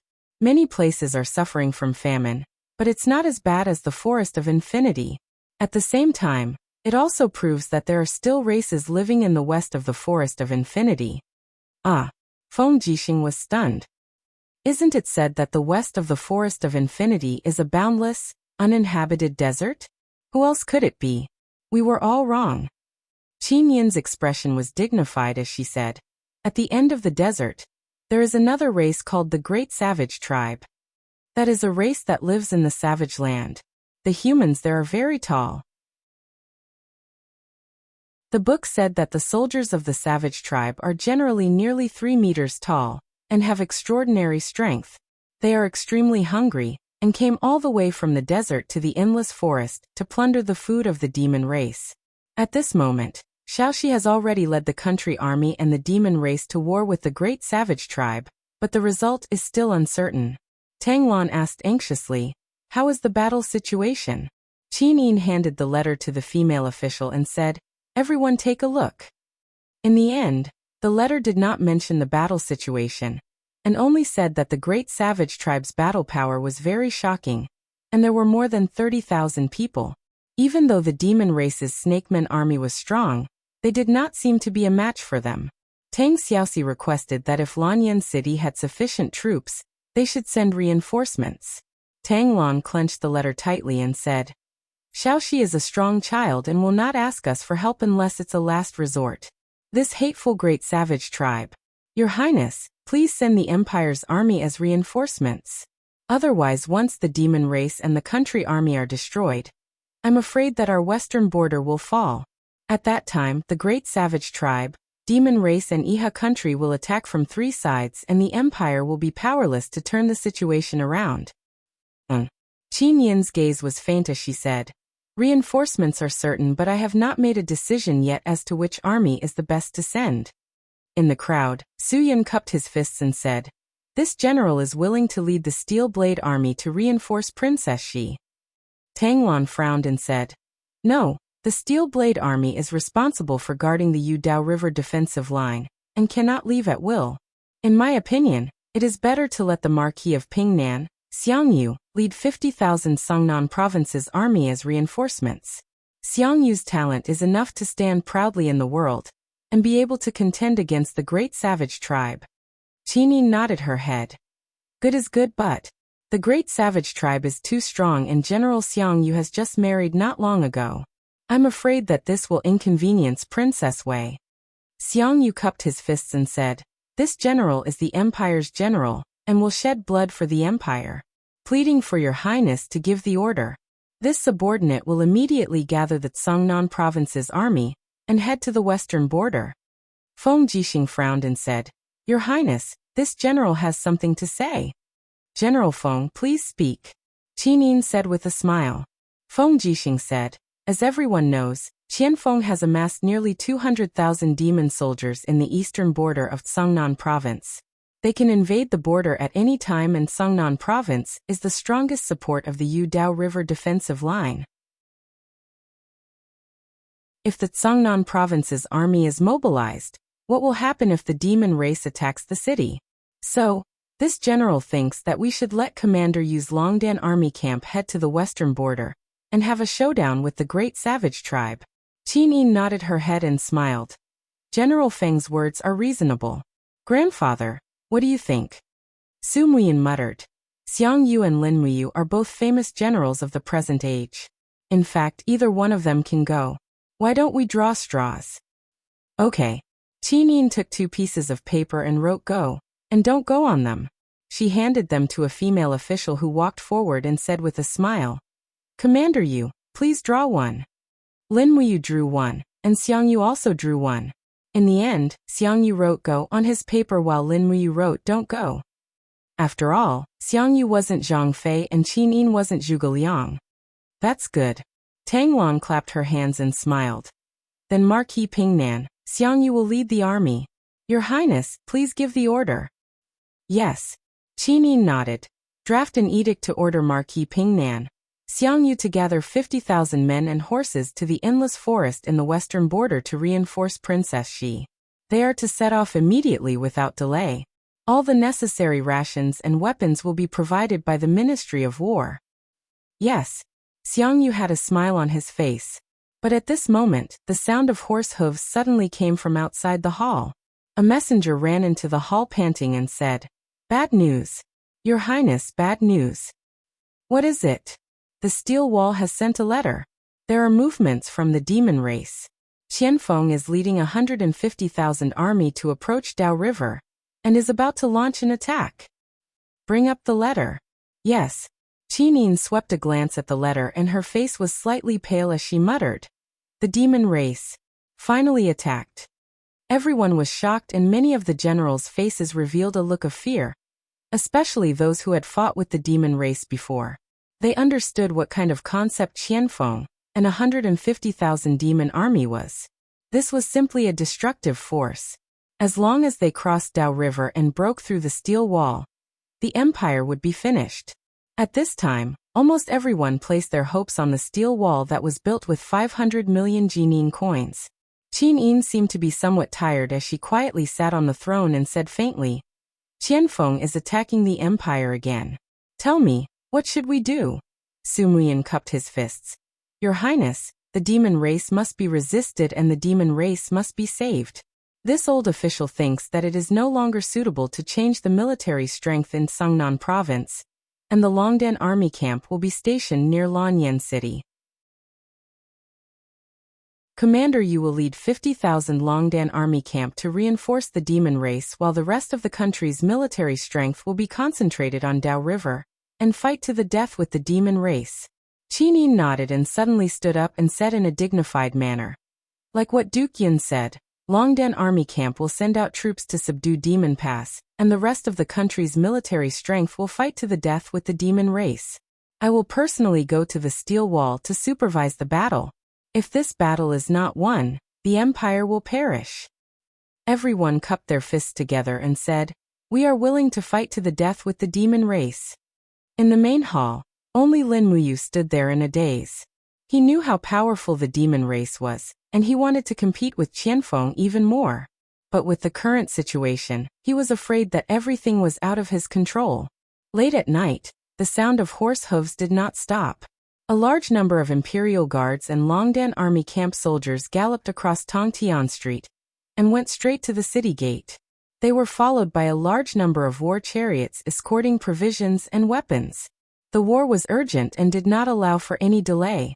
Outside the city, beside a carriage with a canopy, Qin Yin was dressed in a dark blue robe.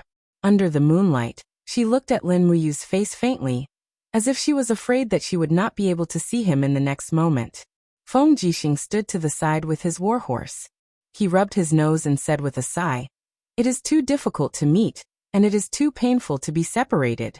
Cherish this moment. Lin Muyu placed her hand on the hilt of the sword at her waist and squeezed out a smile. Xiaoyin, don't worry about me. The great savage tribe is only a barbarian tribe after all. Their battle strength is limited. I will definitely win in the first battle. After I subdue the great savage tribe, I will immediately lead the Longdan army camp back and go to the steel wall to pick you up. Yes, you must come. Qin Yin's beautiful eyes were covered with a layer of mist, but she did not cry. It seemed that these years of tempering had made her more and more like a queen and not a little girl who only knew how to act coquettishly.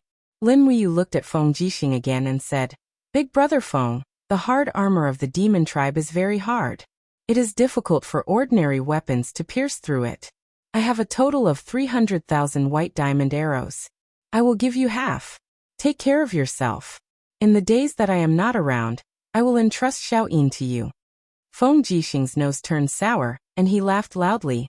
Don't worry, you leave sister-in-law to me. Qin Yin's face instantly turned red. General Feng, what are you saying? Your Highness, I will die. All right. Lin Muyu turned over and mounted the horse. She stretched out her hand to hold Qin Yin's small hand, and reluctantly let go. She said, The mountains are long and the rivers are far. We must all take care of ourselves. We will meet again in Lanyan City. All of you must come back alive to see me. Qin Yin's shoulders trembled slightly. Looking at Lin Muyu's clear eyes under the moonlight, she felt as if a knife was being twisted in her heart. How could they stay together in troubled times? The most they could do was to enjoy themselves. When Lin Muyu led Wei Chou and others to disappear into the night, Qin Yin finally could not help sobbing in a low voice and crying. Feng Jixing stayed by her side, but he did not know how to comfort her. He just said, Your Highness, we are going to battle.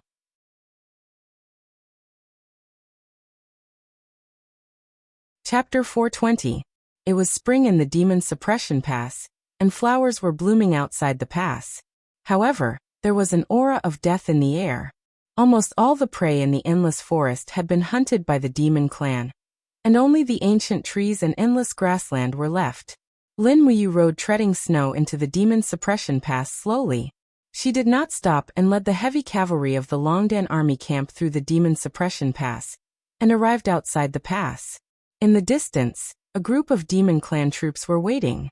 Tang Xiaoxi was waiting there in a white robe, and beside her were Ling Huyen, Tang Zhen, and a few Naga generals. Lin Muyu looked at the Nagas and found that they were so thin that only snake bones were left. Their faces were sallow and emaciated, and they did not even have the strength to spit.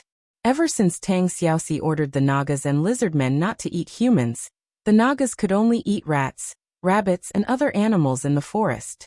This year was a famine, and they had almost eaten all the animals in the endless forest.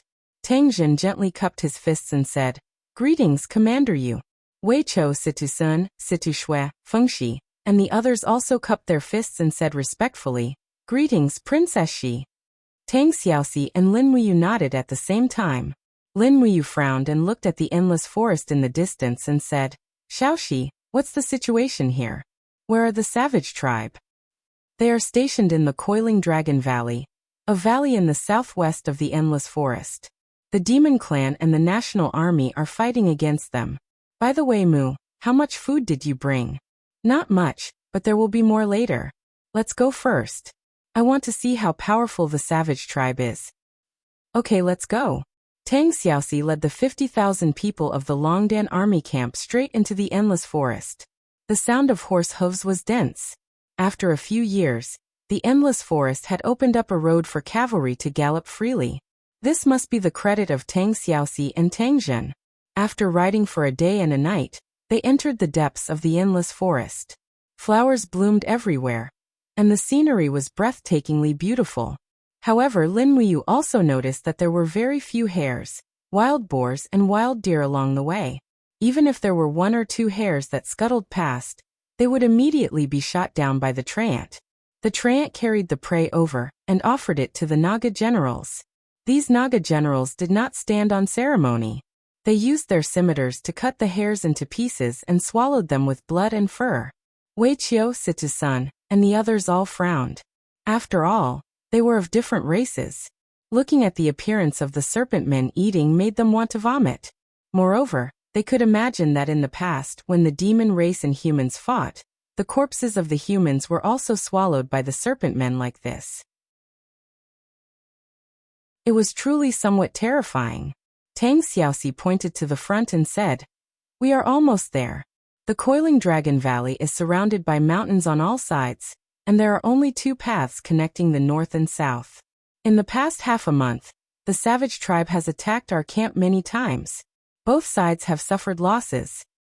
In the forest, the war flags of the Great Qin Empire fluttered in the wind.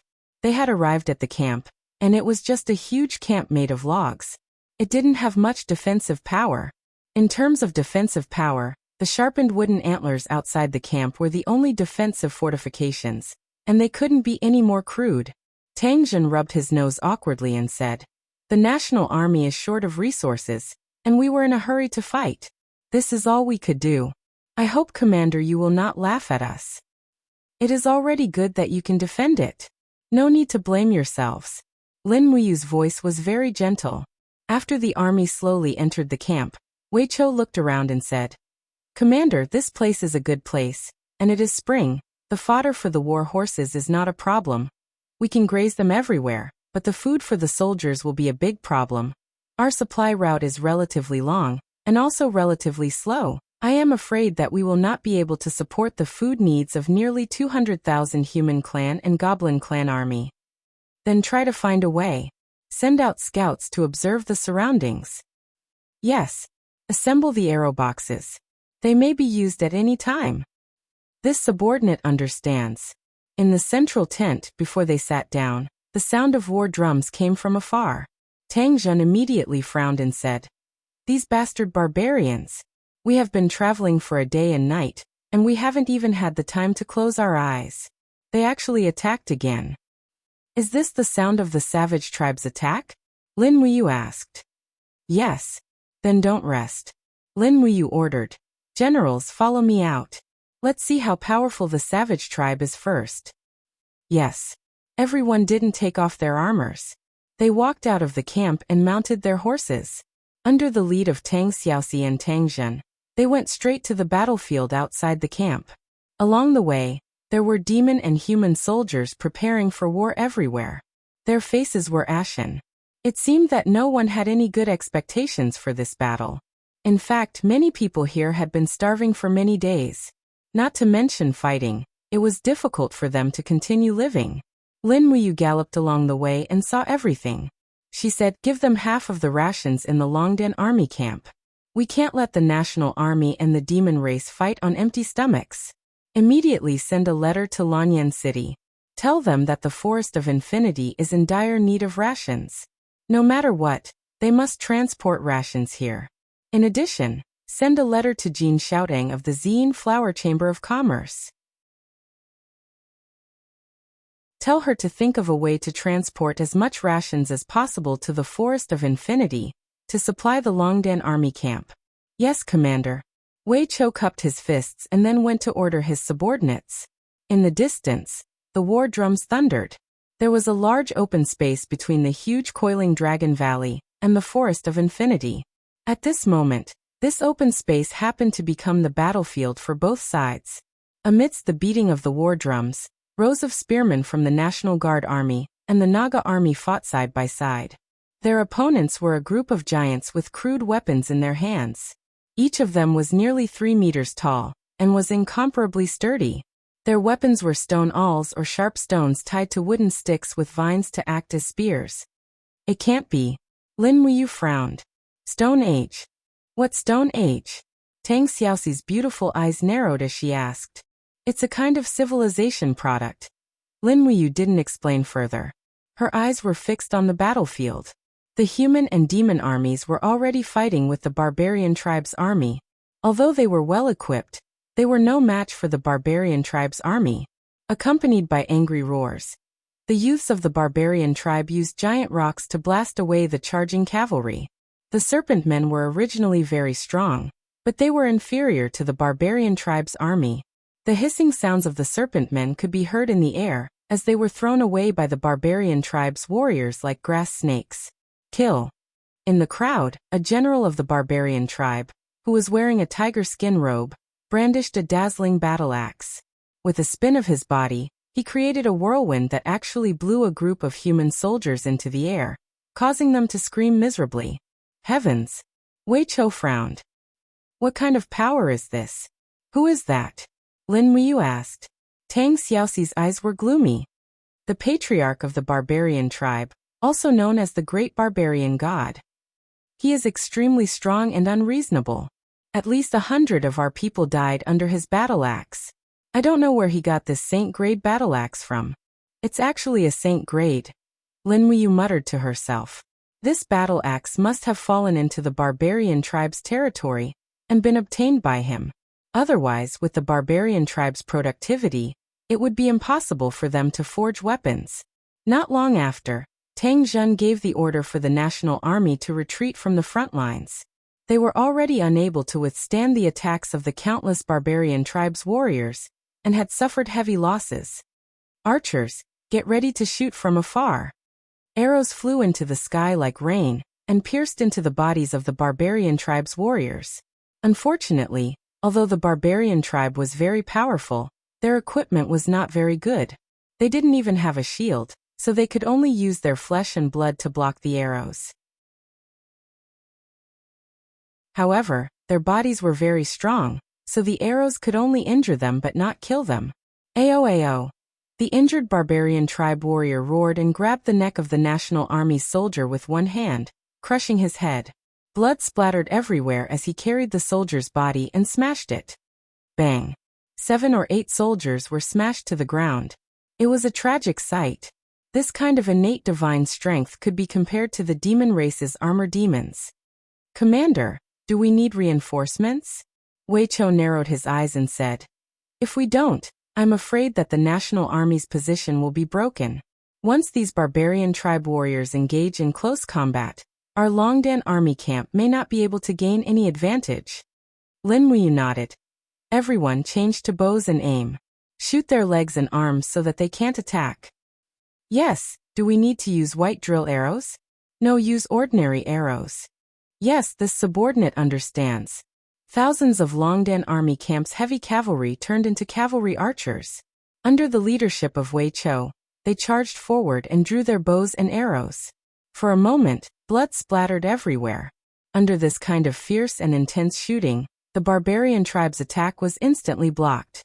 It seemed that the bow and arrows were the best weapon for humans to stop the barbarian tribe. After the drum beat, the patriarch of the barbarian tribe roared, "Retreat! Retreat!" They were afraid. If this continued, the barbarian tribe's army would probably be completely destroyed by the cavalry archers of the Longdan army camp. Don't chase. Lin Muyu raised her arm and gave the order. Everyone stood in place and watched as the barbarian tribe's army slowly left. They even took the injured with them. Mu. Tang Xiaoxi rode over and asked with her beautiful eyes, "Do you want to take back the barbarian tribe?" Yes. Lin Muyu nodded. But the barbarian god calls himself a conqueror. He wants to use his battle axe to conquer the entire eastern continent. I'm afraid he won't be willing to be taken back by you. Don't worry, Xiaoxi. They will. Lin Muyu's clear eyes looked in the direction of Coiling Dragon Valley. She didn't hide the confidence and determination in her eyes.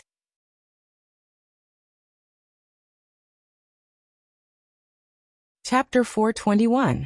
In the middle of the night, the first batch of food from the Longdan army camp had arrived. It was distributed evenly so that everyone in the army could eat their fill. The Nagas finally restrained the hunger in their eyes when they looked at the human soldiers. In the central tent, the candlelight swayed in the night wind. Everyone was gathered around a simple map of the endless forest. Lin Muyu held a lit candle and carefully looked at the terrain on the map. She said, "Is it possible for our army of 200,000 to surround the entire Coiling Dragon Valley?" The entire Coiling Dragon Valley? Tang Zhen was startled. "Commander, the Coiling Dragon Valley isn't small." Tang Xiaoxi smiled with dimples. "It's not small, but if the army of 200,000 spreads out, we can indeed surround it so tightly that not even a drop of water can pass through. However, if the great wilderness god leads the barbarian army to break through, I'm afraid that none of our armies will be able to stop him." Yes, of course they will. Lin Muyu thought for a moment and said, "We only need to fight and intimidate the morale of the great wilderness god tribe. That way, they won't dare to take half a step out of the Coiling Dragon Valley until they are willing to negotiate with us." Wei Chou smiled. "Commander is indeed clear.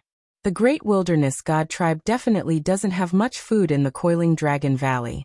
They won't be able to hold out for long." Yes. Lin Muyu thought for a moment and said, "Immediately pass down the order. Situ Sun and Situ Shui will lead the 2nd and 3rd battalions of the Longdan army camp and bring 100 arrow boxes to the southern exit of the Coiling Dragon Valley. Wei Chou will lead the 1st battalion of the Longdan army camp and the National Army to guard the northern exit of the Coiling Dragon Valley. The monster race will guard the mountain range on all sides. Since this great wilderness god tribe dares to set up camp in the valley, then let them suffer the consequences. After surrounding them, provoke them and draw them out to fight. Remember, don't fight them head-on. Use the arrow boxes and arrows to let the great wilderness god tribe suffer a crushing defeat before they can even touch us." "Yes, Commander. Prepare supper." "You're still eating so late?" Tang Xiaoxi pursed her red lips. "I'm afraid of getting fat. It's okay, I'll eat." Lin Muyu smiled faintly. "After I finish eating, I'm going to explore Coiling Dragon Valley. I want to see how much food the savage tribe has left, and how long they can last." Wei Chou hurriedly said, "Commander, please reconsider. You're the commander-in-chief of the 3 armies. You can't risk yourself." "Don't worry," Lin Muyu said confidently. "I know that I might not be able to defeat that great wilderness god, but at least if I want to leave, he won't be able to stop me. I'll go with you." Tang Xiaoxi's beautiful eyes were like water. "All right, let's go together." Lin Muyu nodded and smiled. Tang Xiaoxi's strength would double after transforming into 9 tails, and she would be able to help her a lot. After all, she was not familiar with this place, and it was good to have Tang Xiaoxi with her. It was late at night, and 2 steeds left the camp at high speed. Shueli and Treading Snow, the 2 divine steeds, were very fast, and they were not affected much when they entered the forest. Their iron hooves crossed over thorns and shrubs, bringing Tang Xiaoxi and Lin Muyu to the foot of the mountain outside Coiling Dragon Valley. Both of them changed into black robes and let their steeds graze in the wild. Then they climbed up the cliff. Their movements were as agile as monkeys, and in a few leaps, they had already landed on the peak of the mountain. Wait! Lin Muyu's voice was so soft that it was almost inaudible in the night wind. He raised his arm to signal Tang Xiaoxi to stop, and pointed to the distance. There were 2 giant warriors of the Great Wilderness tribe sitting there with stone awls in their hands. It turned out that they were the sentries of the Great Wilderness tribe. Tang Xiaoxi looked at him with her beautiful eyes wide open, asking if he could get rid of these 2 people. Lin Muyu shook his head. He did not want to kill one more person if it was not necessary. He leaped forward, and the whirling fighting light danced above his palm. Pa! It fell on the back of the 2 warriors' heads and knocked them out. Lin Muyu's strength was no longer what it used to be. He could even knock out an armor demon, not to mention the Great Wilderness tribe, whose skin defense was far inferior to the armor demons. Let's go. Lin Muyu smiled, revealing his white teeth under the moonlight. Tang Xiaoxi held back her laughter and leaped forward with Lin Muyu. The 2 of them were like fairies under the moonlight. Their movements were mysterious and light, and the sound of their landing was so soft that it was almost inaudible. It would not attract anyone's attention. In the valley, the campsites of the Great Wilderness tribe were connected for several li, and the bonfires were connected. Many barbarian warriors were barbecuing. Black things were hanging on wooden sticks, and some of them were still alive, making GG sounds. What's that? Tang Xiaoxi and Lin Muyu were hiding behind a huge rock, quietly watching the Great Wilderness tribe rest here. Field mice. Lin Muyu saw it clearly. Tang Xiaoxi couldn't help but reveal a look of disgust. She would rather die than eat mice. Lin Muyu laughed softly and said, "If you are really hungry, having a field mouse to eat is already a heaven-sent delicacy. Xiaoxi, you grew up in a noble family, so of course you don't understand." "I understand. The endless forest has been hungry for almost half a year. They dig the soil in the forest, eat the grass, eat the dormant insects, eat the hibernating snakes, and eat the nests of mice. Almost all the edible things in the endless forest have been eaten. We can only hope that the weather will be good this year, and that the grains planted by the fox tribe will have a good harvest. Otherwise, this year will be a disaster for the demon race. Don't worry." Lin Muyu comforted. "The Qin Empire has nearly 100 million people, and there is plenty of land. It will not be a problem to feed hundreds of thousands of demon race. Duke Lan is your grandfather, and you have seen that he has done his best for the demon race."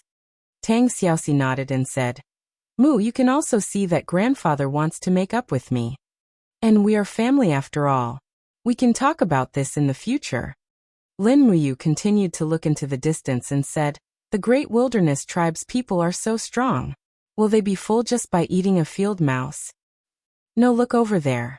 Tang Xiaoxi pointed into the distance, and saw several Manhuang tribe warriors working together to carry the carcass of a giant bear into the crowd. Instantly, the surrounding Manhuang tribe warriors cheered. That was the true source of their food. Kill the spirit beasts in Coiling Dragon Valley? Lin Muyu frowned. High-level spirit beasts have always been territorial. Coiling Dragon Valley is not very big, and how many spirit beasts can there be? They have at least tens of thousands of soldiers in the valley, and there is not enough food. As she spoke, Lin Muyu began to focus and increase the insight of the spirit pulse technique. She narrowed her eyes and sensed all the power in the surroundings. Although the wilderness tribe warriors were powerful, their auras were only at the first level of the human realm, so it was easy to distinguish them. However, there were a few extremely powerful forces coming from the mountains in the distance, and they were at least at the level of 60-100-year spirit beasts. There are spirit beasts indeed. Lin Muyu smiled slightly. "Let's go, we will go and get rid of the spirit beasts in the mountains, so that they have nothing to eat. In at most 7 days, the wilderness tribe will take the initiative to ask for peace." And Lin Muyu slowly pulled out the dragon spirit sword and flew over the mountain range with Tang Xiaoxi. Soon, they arrived near the aura that the spirit pulse technique had sensed. They saw a cluster of torches burning in the distance, and about 20 wilderness tribe warriors were guarding a cave in front of it. The roars of wild beasts could be heard coming from the cave, and at the same time, there were flashes of fire. Needless to say, the wilderness god was in the cave, and he was the one who killed the wild beasts to provide food for his tribe. Lin Muyu gently held Tang Xiaoxi's shoulder and brought her to hide behind a bush, carefully observing the area in front of them. After a few minutes, the roars of the wild beasts disappeared, and with a rustling sound, the wilderness god walked out step by step with a dazzling battle axe in his hand. In his left hand was the corpse of a huge wild boar. This wild boar was 6,400 years old, and it was as big as a small mountain. Good heavens, this was enough for the wilderness tribe to eat for 2 days. Your Highness is mighty. A group of wilderness tribe warriors knelt on the ground. The wilderness god had thick eyebrows and big eyes, and his entire body was covered with bulging muscles. He looked very satisfied, but suddenly, he seemed to have sensed something. With a shout, he turned around and rushed toward Lin Muyu's hiding place. He raised his battle axe, and with a schwa sound his aura was overbearing. Oh no! Lin Muyu never thought that the wilderness god would be so sensitive to auras. He raised his palm, and the 7 luminaries' immortal gourd appeared in the air. With a dang sound, a golden light burst out, and the wilderness god's battle axe was sent flying back. Pa!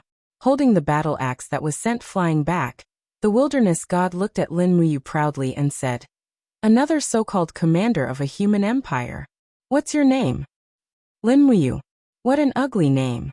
The wilderness god looked at him coldly, then at Tang Xiaoxi, and said, "What do you want by coming to my wilderness tribe's camp?"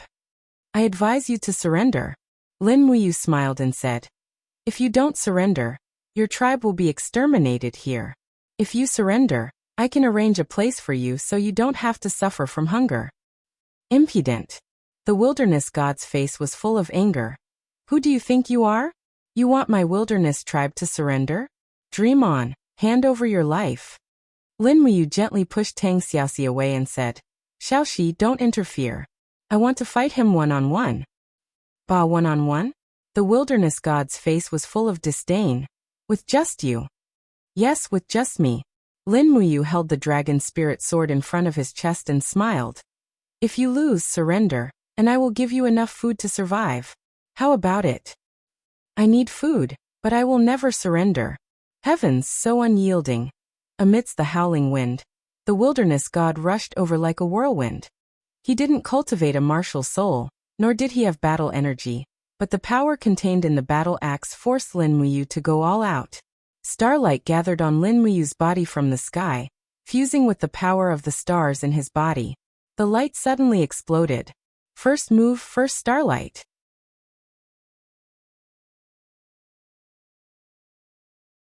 Chapter 422. Pung. The cyclone surged and exploded. As the axe and sword collided, the rocks on the ground were scattered by the shockwaves of energy. Some were even directly turned into dust. Under the raging wind, Lin Muyu's white robe, which was hidden under his black robe, fluttered in the wind. The golden light shone on his handsome face, making him look even more handsome. The group of warriors of the great wilderness god tribe were also blown back by the wind. All of them were dumbfounded. No one had ever been able to stand up to their tribe leader like this. Shoo! Lin Muyu took a deep breath, and the battle energy in his body surged. This great wilderness god tribe was indeed born with divine strength. He was actually able to forcefully resist the might of the first move of the star arts with just the natural true energy in his body.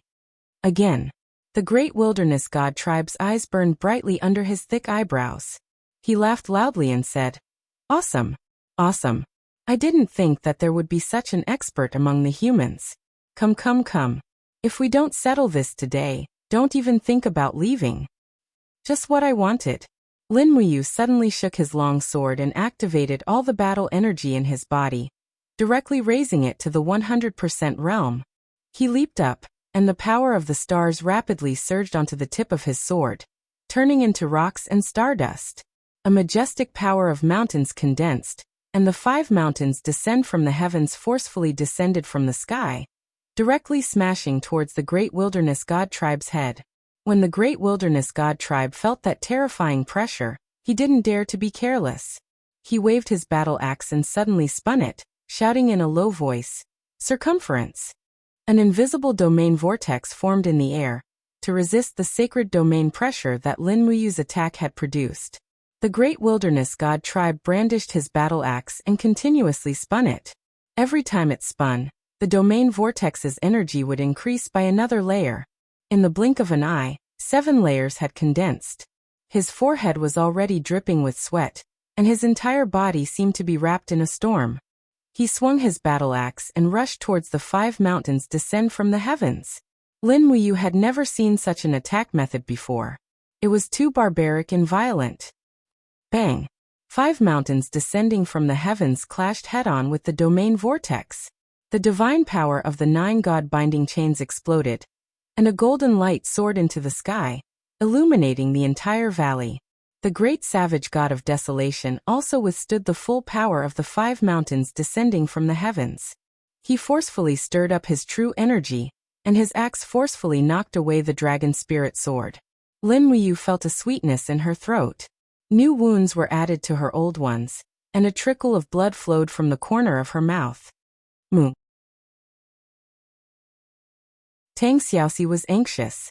Her beautiful eyes suddenly turned cold, and she quickly entered the 9-tailed fairy fox state. 9 flaming tails danced behind her, and her strength increased to the sanctuary level. Xiaoxi, I'm fine. Lin Muyu wiped the corner of her mouth, and her eyes were filled with calmness. Indeed, Lin Muyu had only coughed up blood because of the great savage god of desolation's divine power. The great savage god of desolation stood majestically in the same place. His face was pale, and he struggled to hold the axe with both hands. Blood flowed from the area between his thumb and index finger. Under the detection of the spirit meridian technique, the great savage god of desolation's aura had decreased by at least 50% after taking the 3rd strike of the star arts. His injuries were far more serious than Lin Muyu's. Slowly raising his head, the great savage god of desolation looked at Lin Muyu coldly and said, "The great savage god of desolation is a proud race. We will never lower our heads to other races. We are conquerors, not enslaved. Lin Muyu, don't even think about making us submit. I swear that I will sweep through the human world and make you bow down to the great savage god of desolation. Dream on." Lin Muyu's voice was calm and full of ridicule. Bastard! The great savage god of desolation was enraged. He raised his axe and charged forward, shouting, "I will take your life." The axe had a strong divine luster, and was very powerful. The battle energy in Lin Muyu's body was surging crazily. She couldn't summon too much power at the moment, so she had to use a gentle force. With a flip of her wrist, 3 cyclones appeared around her longsword. She flew forward and used the blade of her sword to slide past the axe. Sword absorption technique. Buzz. The great savage god of desolation's great strength had lost its aim, and its axe fell onto the ground, instantly shattering a huge boulder. However, amidst the sound of the wind, Lin Muyu took advantage of the situation and leaped up, her pair of battle boots kicking down from the sky. Bang bang bang. The great savage god of desolation's iron arm was covered in blood after 3 consecutive kicks. Finally, he couldn't block anymore and his body trembled. Lin Muyu's body was in the air as she punched the ground. When she regained her balance, she kicked out 3 more times. This time, all of her kicks landed on the great savage god of desolation's face. Even one of his front teeth fell out. As blood splattered, the great savage god of desolation retreated with his axe. His heart was filled with anger and humiliation. He forcefully swung his axe through the air. However, Lin Muyu seemed to be riding on the wind. She nimbly dodged the attack and smashed the hilt of her sword into the great savage god's shoulder. Bang! The great savage god of desolation suffered another heavy blow. The divine power in his body finally couldn't keep up. He fell to his knees, as if he had already submitted to Lin Muyu. Protect the patriarch. A group of desolation warriors charged over with their stone weapons. Tang Xiaoxi coldly waved her hand and roared. A strong gust of wind swept past, causing the group of Desolation warriors to retreat dozens of steps. They couldn't get close to her. Lin Muyu floated down to the ground. She suddenly opened her right hand and spat out true dragon essence fire. It directly burned the mountain-sized body of a wild boar. Immediately, flames soared into the sky. The boar's fat also began to burn. Let alone eating it, the true dragon essence fire would probably turn it into a pile of ashes in 2 or 3 minutes. You, the great savage god of desolation, knelt on the ground, his face filled with shock. What do you want? Lin Muyu coldly looked at him and said, Your desolation tribe lacks food, but I do. Submit to me and I will give you food. Otherwise, your tribe will be exterminated. I await your response. Xiaoxi, let's go. Carrying Tang Xiaoxi, the two disappeared into the forest. When a large number of desolation warriors arrived from the valley, they only saw the battered great savage god of desolation leaning on his axe. His mouth was filled with blood. They had never seen the great savage god of desolation in such a sorry state. Father.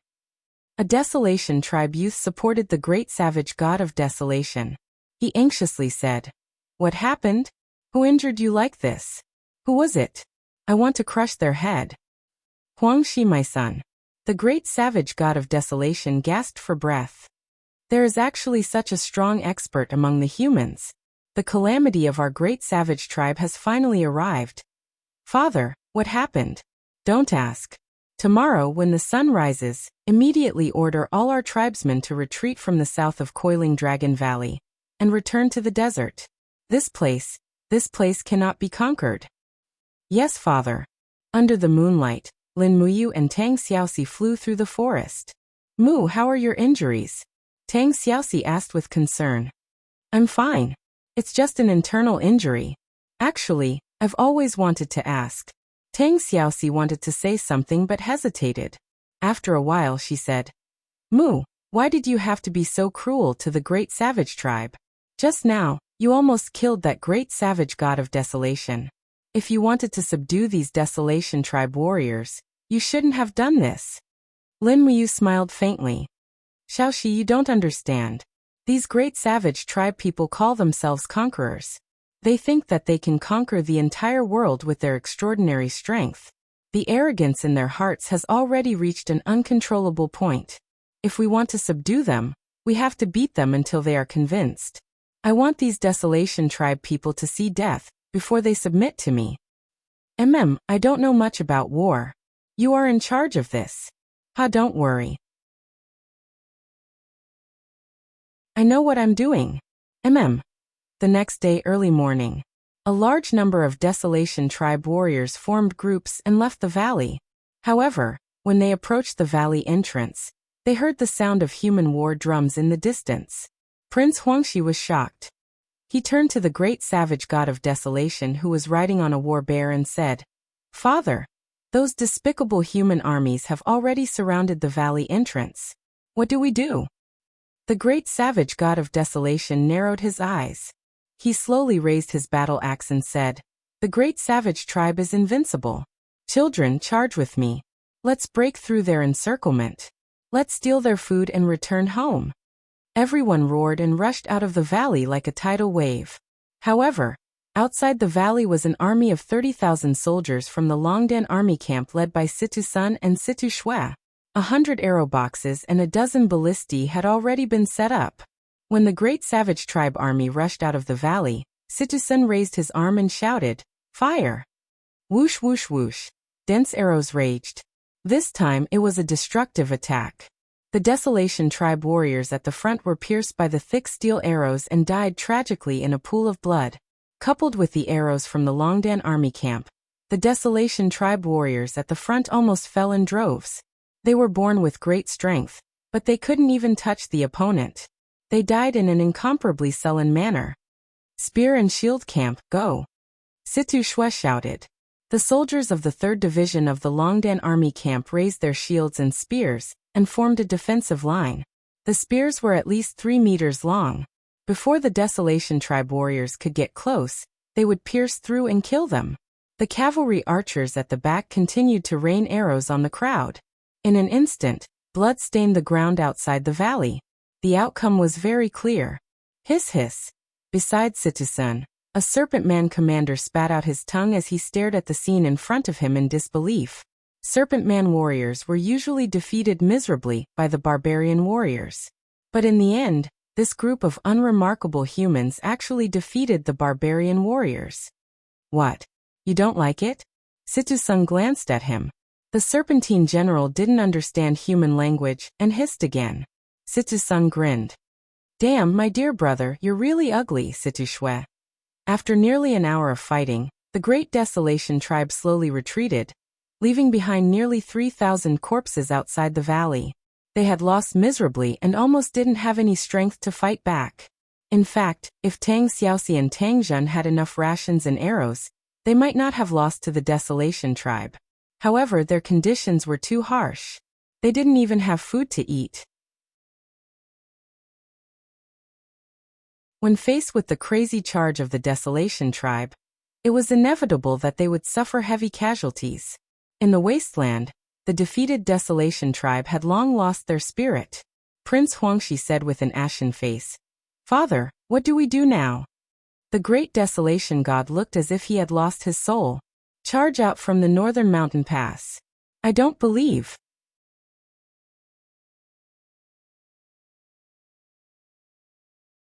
Chapter 423. Pa pa pa. Amidst the sound of flapping wings, a white bird with a letter landed on Lin Muyu's arm. She opened the letter and saw Situ-sen's handwriting. Have been repelled. Good. Lin Muyu smiled cheerfully. Be on guard and wait for the savage tribe's counterattack. Yes. Wei Chou cupped his fist and asked. Situ-sen has repelled the savage tribe. Yes, 100 arrow boxes and 20 crossbow carts. The power is extraordinary. The savage tribe does not even have a single defensive armor, so naturally they will suffer a big loss. Lin Muyu narrowed her eyes. Since they cannot rush out from the south exit, they will definitely attack from the north exit. As long as we repel the savage tribe here again, they will be honest. Yes. At the side, Tang Xiaoxi, Tang Zhen and the rest watched quietly. Lin Muyu's art of war was like catching a turtle in a jar, eating the tens of thousands of savage tribe warriors tightly. But Tang Zhen also knew that the reason why Lin Muyu dared to use this kind of strategy was because the Longdan army camp had brought 200 strengthened arrow boxes and 50 crossbow carts. This was the strategic capital. Commander Yu. Tang Zhen's eyes widened as he smiled. This general has a presumptuous request. Lin Muyu had long seen through his thoughts and smiled. Commander Tang Zhen wants the arrow boxes, right? Yes. Tang Zhen did not deny it. Although the country garrison army is also one of the empire's army, it is after all the army guarding the borders. Usually they do not get much care from the Ministry of War and Ministry of Works. We can only hear about the developed weapons but are unable to get a share, unlike the Longdan army camp which is stationed in the imperial capital. Well, don't talk about it, it's not too sour. Lin Muyu touched her nose and said, when the Longdan army camp retreats from the Forest of Infinity, these arrow boxes and crossbow carts will all be left to you. Tang Zhen, you have to make good use of them. The blacksmith shop in the Demon Suppressing Pass can forge arrows of different sizes. You just have to learn how to repair and maintain them. Yes, thank you, Commander Rain. Tang Zhen was overjoyed. You don't have to thank me. You have to be able to control the barbarian tribe in the future. Otherwise, given their tempers, I'm afraid they might rebel at any time. Ah. Tang Zhen was stunned. Commander, what do you mean? Tang Xiaoxi giggled. Can't you tell? Mu wants to subdue the great savage tribe and make them work for the empire. Really, Commander Rain? Yes. Lin Muyu nodded and said, you should know how strong the young warriors of the great savage tribe are. This is something that we humans can't compare with. This makes me think that if we forge giant shields for the warriors of the great savage tribe, add powerful spears, and tailor-made armor for them, the battle strength of the great savage tribe will increase by more than 3 times after a short period of training. We will then have the army to fight against the armored demons in the wild. Tang Zhen couldn't help but smile and said, so Commander Rain has already thought so far ahead. This subordinate is convinced. No need to flatter me. I can't raise your salary, haha. Lin Muyu narrowed her eyes and said, how much food do we have left? How many days can we eat? At most 3 days, even if we take into account the endless supply of food from the empire. Wei Chou said. This is not good. Lin Muyu frowned. The great savage tribe can at least hold on for 10 more days. We have to hold on longer than them. Is there any prey around here? There isn't. Tang Zhen shook his head and said, the wild goods in the mountains have almost all been hunted by the tree demons. The edible wild vegetables in the fields have almost all been dug up by the snake people. There are only some fruit trees in the mountains. Perhaps they can provide us with food soon, but they can't keep up with the changes now. All right. Lin Muyu looked at Wei Chou and said, send a letter to Xiaotang and tell her to do her best to gather food for us. We can't rely on the Ministry of War and the Ministry of Revenue for the military rations. Most of their food needs to be sent to the steel wall. Yes, Commander. This subordinate will do it right away. At this moment, noisy fighting sounds came from the valley. A large group of warriors of the great savage tribe rushed out with stone tools in hand. Their faces were full of anger, as if they wouldn't rest until they were dead. Prepare the arrow boxes, Fengxi said lightly. The warriors of the great savage tribe had only rushed halfway when the arrow boxes in the distance rang out in unison. Sharp arrows pierced through the bodies of the warriors like rain. The heavy cavalry of the Longdan army camp raised their shields and used their spears to hit the shields. The war drums rumbled, and the nearly 10,000 people outside the valley shouted in unison. For a moment, the warriors of the great savage tribe were all stunned. After nearly 500 of them were killed, facing the steel shields of the Longdan army camp, they all lost the courage to continue fighting and turned to flee. Haha, after all, they are just a motley crew. Wei Chou laughed. Tang Zhen frowned and said, Vice Commander Wei Chou, the great savage tribe is actually far stronger than what you see. 3 days before they invaded the Forest of Infinity, they fought with us for a long time, causing us to lose nearly 20,000 soldiers. These days, they couldn't find anything to eat in the Forest of Infinity, and many of them have been starving for 7 to 8 days. So that's how it is. Lin Muyu couldn't help but smile. In that case, the strength of the great savage tribe should be stronger than what we see. That's great. Guard the valley and don't let a single one of them come out unless they send an envoy to surrender. Otherwise, let's trap the great savage tribe in Coiling Dragon Valley and let them starve to death. That's better than letting them invade the Empire's borders. Yes, Commander. Lin Muyu looked at Tang Xiaoxi and said, Xiaoxi, take some people with you. We'll look around to see if there's anything we can eat. Distant water cannot quench a nearby fire. We must rely on ourselves. Tang Xiaoxi smiled and nodded. The Coiling Dragon Valley was already at the border of the Forest of Infinity, and it was also the place closest to the desert. One could feel the scorching wind blowing from the desert from afar. Lin Muyu and Tang Xiaoxi led the cavalry through the forest. They kept getting off their horses to look for food in the forest. Lin Muyu frowned and didn't say anything as she looked at the weeds. Madam, that's bezoar poison. It's a poisonous weed. After eating it, one will faint and tremble all over. As a local, Tang Zhen reminded her. Lin Muyu held Taksha's hand and looked at another weed. She squatted down and uprooted it. Its rhizome was huge, and it looked like a ginseng. However, the top part was slightly different. Madam, this weed is called crimson ginseng. It can be used as medicine, but it has no value, so you won't feel hungry at all, Tang Zhen said again. All right.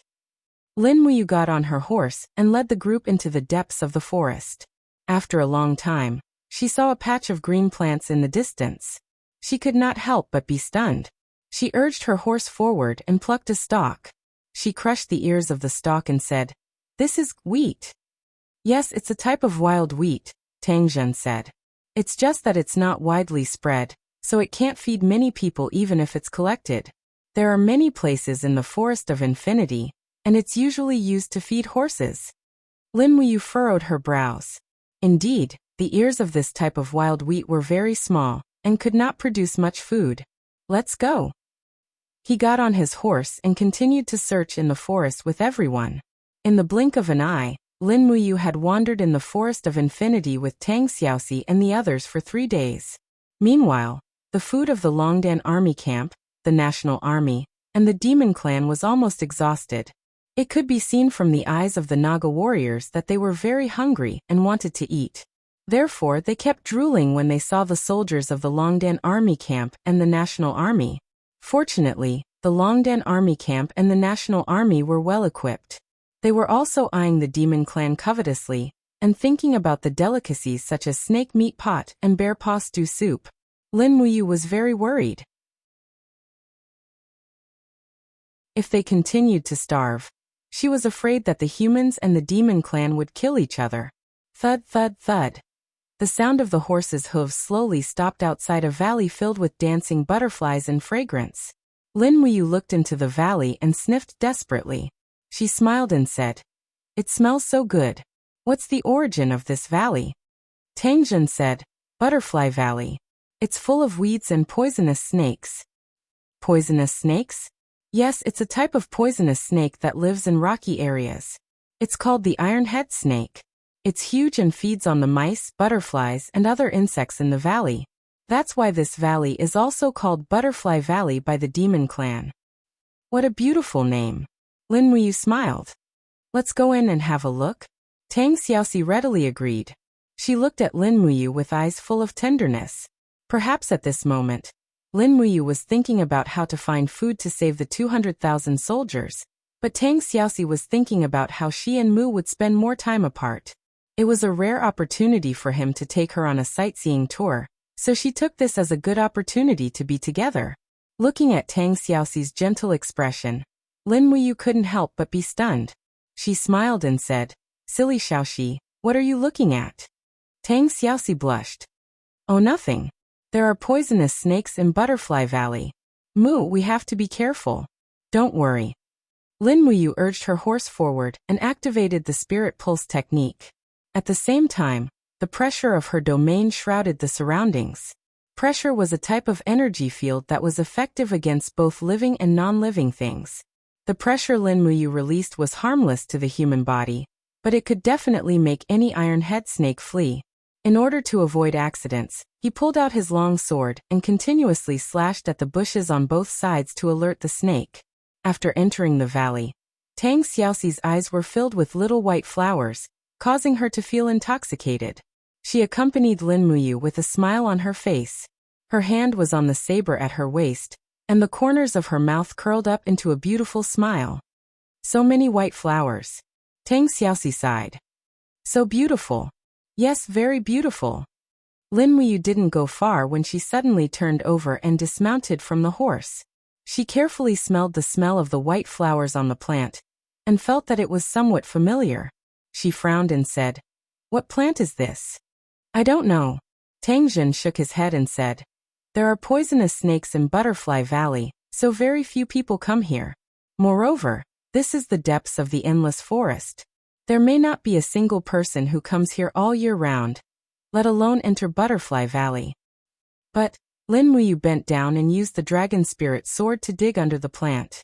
She gently grabbed the plant on the ground and pulled it up. Suddenly, there were several large underground fruits. Each fruit was as big as a fist and fell heavily on the ground. What is this?" Tang Xiaoxi blinked and asked. Tang Jun was stunned and frowned. "Madam, quickly throw this thing away. This is an inauspicious thing." "Why?" Lin Muyu was surprised. Tang Jun said, "There is a legend in ancient times that the underground things are round. If people eat them, they will suffer a great disaster. The people of our great Qin Empire never eat things that come from underground, especially things that are round." But Lin Muyu looked at the plants all over the mountain and shook the heavy plant in her hand. She said, "In my hometown this thing is called potato, also called potato."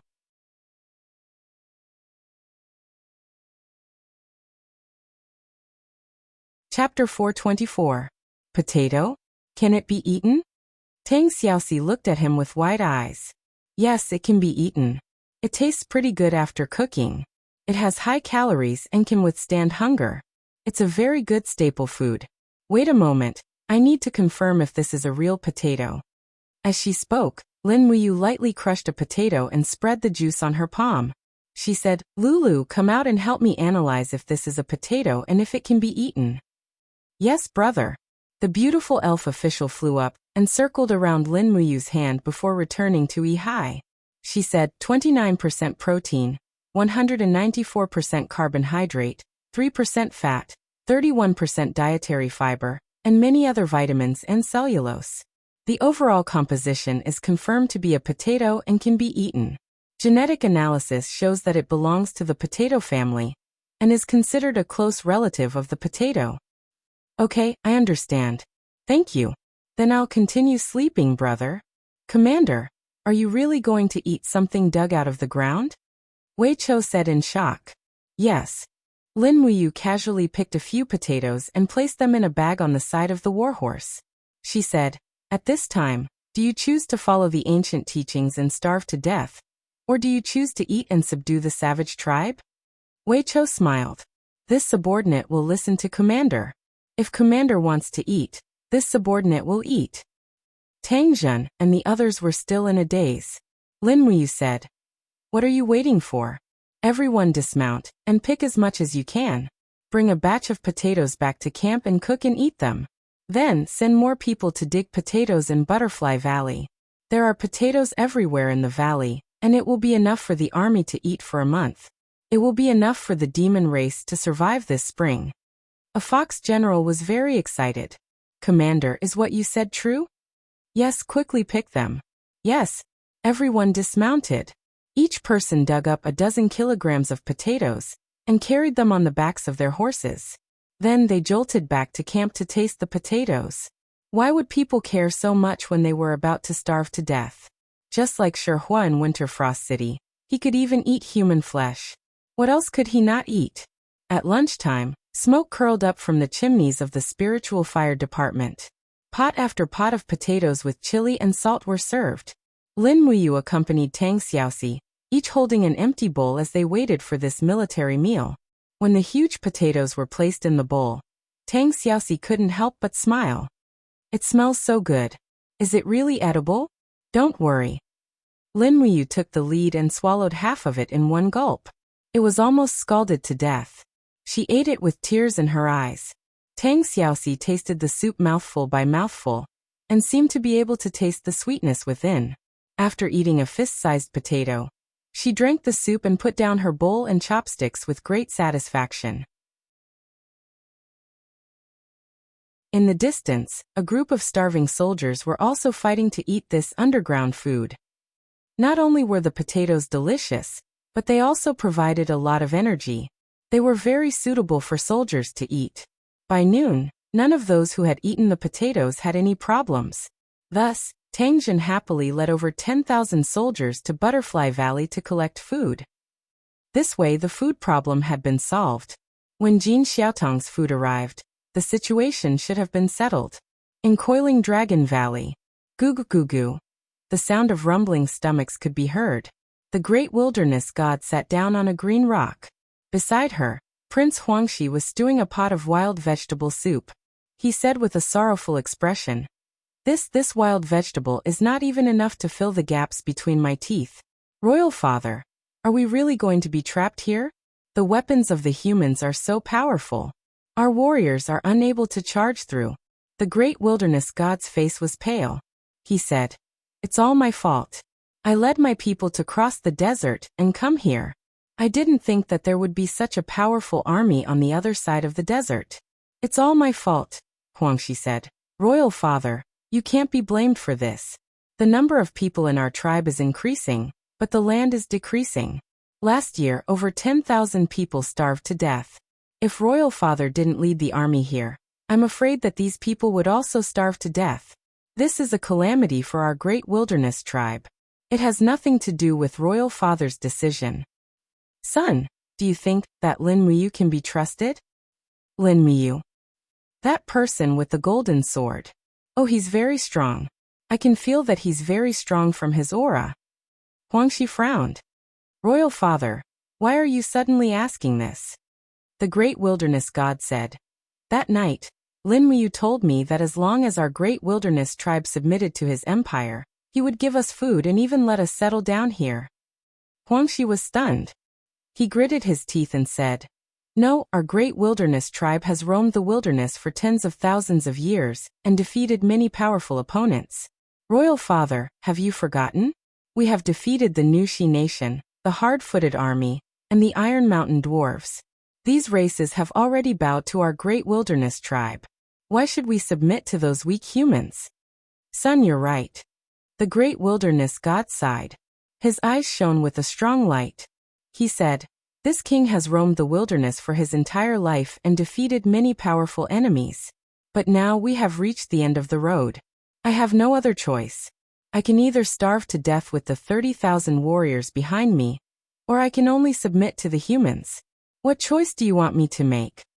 Huangshi clenched his fists. "Royal Father, I am willing to advance and retreat with you. We will kill our way out. I would rather be shot to death than give up the dignity of the warriors of the great wilderness tribe." "Good child." The great wilderness god patted Prince Huangshi's shoulder and said, "Unfortunately, Royal Father is old and no longer has such lofty aspirations. I must consider the future of the tribe. If all the elite warriors of the great wilderness tribe die in this valley, then it will be my fault." Huangshi remained silent. The great wilderness god said, "How many people starved to death today?" 71, Royal Father. "Psych, have we found new food? The warriors have already dug 3 feet into the ground, but they still can't find anything edible. Many of the warriors swallowed the soft soil but died because it was too hard to digest." The great wilderness god said, "This king has decided to test Lin Muyu's credibility. Send someone out of the valley and tell Lin Muyu that if she wants to gain our trust, she must first send us 30,000 kilograms of food." "Yes, Royal Father." At dusk, with Lin Muyu's permission, a total of 30,000 kilograms of potatoes and rations were transported into the valley by the unarmed warriors of the great wilderness tribe. Under the setting sun, the armor of the imperial generals outside the valley was suffused with a moving radiance. Wei Qiu asked with a puzzled expression, "Commander, our own food is already very difficult. Why do we still have to give food to this group of barbarians? Didn't you say that you want to starve them, let them have a taste of hunger, and then force them to surrender?" "Yes, I think they have already tasted hunger. Otherwise, someone as arrogant as the great wilderness god wouldn't beg us for food." Lin Muyu's eyes lit up. "This time he is testing me to see if I really have the intention to accept them. Moreover, I want the great wilderness tribe's warriors to be alive and kicking, not people who starve to death. Be patient, they will surrender soon. At that time we will need to prepare more food." "Yes, this subordinate understands," Tang Zhen happily said. "Congratulations, Commander. We are about to reclaim the great wilderness tribe." Lin Muyu didn't look too happy. Instead, her handsome face showed some worry. "I just don't know how the war between the Empire and the demon race is progressing. I hope it goes smoothly. I hope that Xiao Yin and Brother Feng are fine." "Commander, don't worry. Her Highness the Empress is the ruler of the world, and will be protected by the gods. If the gods were protecting them, good people like Chu Huayin and Qin Lei wouldn't have died." Lin Muyu looked up at the sky and couldn't help but sigh. "I wonder when these wars will end." Wei Qiu was stunned. "Commander, are you tired of these endless wars?" "How can I not be tired?" Lin Muyu gently grasped the hilt of her sword. "Who doesn't want to be by the side of their loved ones? Who doesn't want to live a carefree life like Xiao Yao? It's just that as long as the war continues, such days will never come." Tang Xiaoxi faintly nodded. Her pair of beautiful eyes looked towards the jungle in the east. No one knew what she was thinking. Night slowly fell. The sound of rushing water came from the tributary of the Daojiang River in Songnan Province. The bright moon refracted beautiful rays of light in the sky, shining on this once extremely beautiful land. The light of the torch illuminated Qin Yin's beautiful face. She looked at the light of the bonfires in the demon race's camp on the east bank and couldn't help but sigh. "Your Highness." Feng Jixing cupped his fists and said, "This subordinate will keep watch. Your Highness should rest early." "No, I don't want to sleep yet." Qin Yin looked at the opposite bank and asked, General Feng, what do you think the demon race's plan is? It has already been more than 10 days and they haven't made a move. They are only mobilizing their troops. Which city will they attack? This general doesn't know. Feng Jixing. Qian Feng is an extremely intelligent fellow. Maybe he is plotting something. The only thing we can do is to sit back and observe the changes, and then strike after the enemy strikes. The steel wall is basically completed. Your Highness, don't worry. The demon race is not good at attacking cities. Even if they have siege weapons, they might not be able to climb up the wall. As long as we guard this line of defense, there will naturally be no worries. How is the war in the Endless Forest? Very smooth. I believe that you will be able to defeat the great savage race's army in one fell swoop. That's good. The moonlight was like water, shining on the earth. On both sides of the tributary of the Daojiang River, the light of the fire connected. This war would determine the situation and fate of the Shattered Cauldron Realm continent for the next 100 years.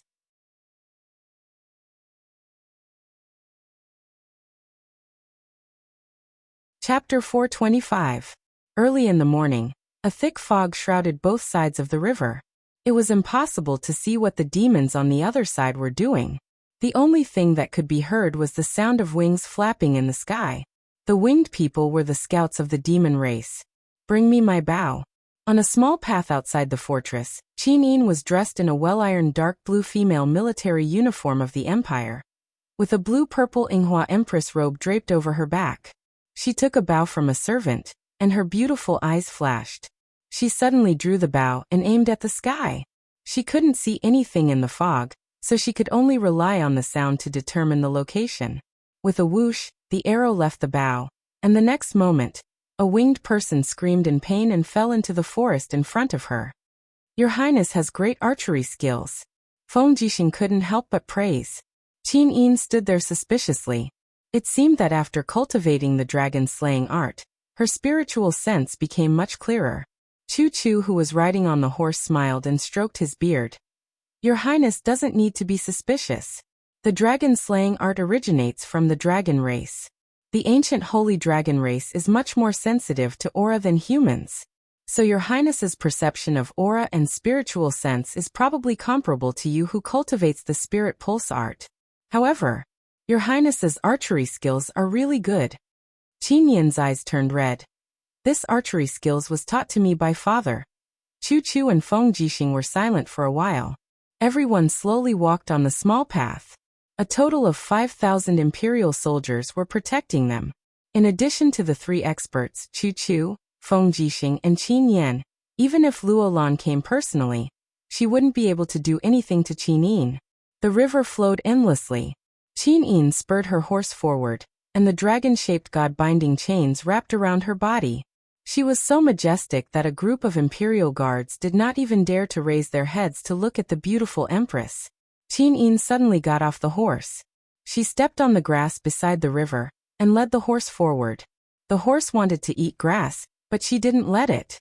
She led it all the way, making Feng Jixing smile. Hua hua. Suddenly, water splashed out from the bottom of the empress's boots.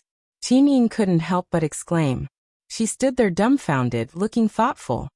What's wrong, Your Highness? Feng Jixing asked. Qin Yin frowned and said, when I passed by here yesterday, the water level of the Daojiang River hadn't reached this level yet.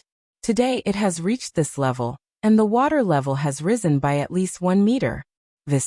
Even in spring, the water level shouldn't rise so quickly, right? Indeed, it's not that fast. Feng Jixing smiled. But, what did Your Highness think of? Yes. Qin Yin frowned and said, General Feng, I've thought of a very frightening situation. Do you think the demon race will fill up the river and try to use the heavy equipment to attack the steel wall? If the water level has really risen, I'm afraid they're already doing it. Feng Jixing's body trembled and his face turned pale. Someone, immediately spur the horses to search along the river downstream. Once the demon race has any unusual movements, immediately report to me. Yes, Commander. A group of Imperial Army cavalry galloped away. It was common sense to cut off the river downstream and raise the water level upstream. Feng Jixing and Qin Yin's heart turned cold. They must not look down on Qianfeng. They must not look down on the wisdom of the demon race's commander. Otherwise it would be a disaster. The blazing sun dispersed the fog. At noon, an imperial army cavalry galloped along the river bank and looked at the opposite shore with a dumbfounded expression. There a large number of armored demons were hurrying back and forth. They were carrying sacks of mud that weighed hundreds of kilograms on their shoulders as they galloped and threw the sacks into the river.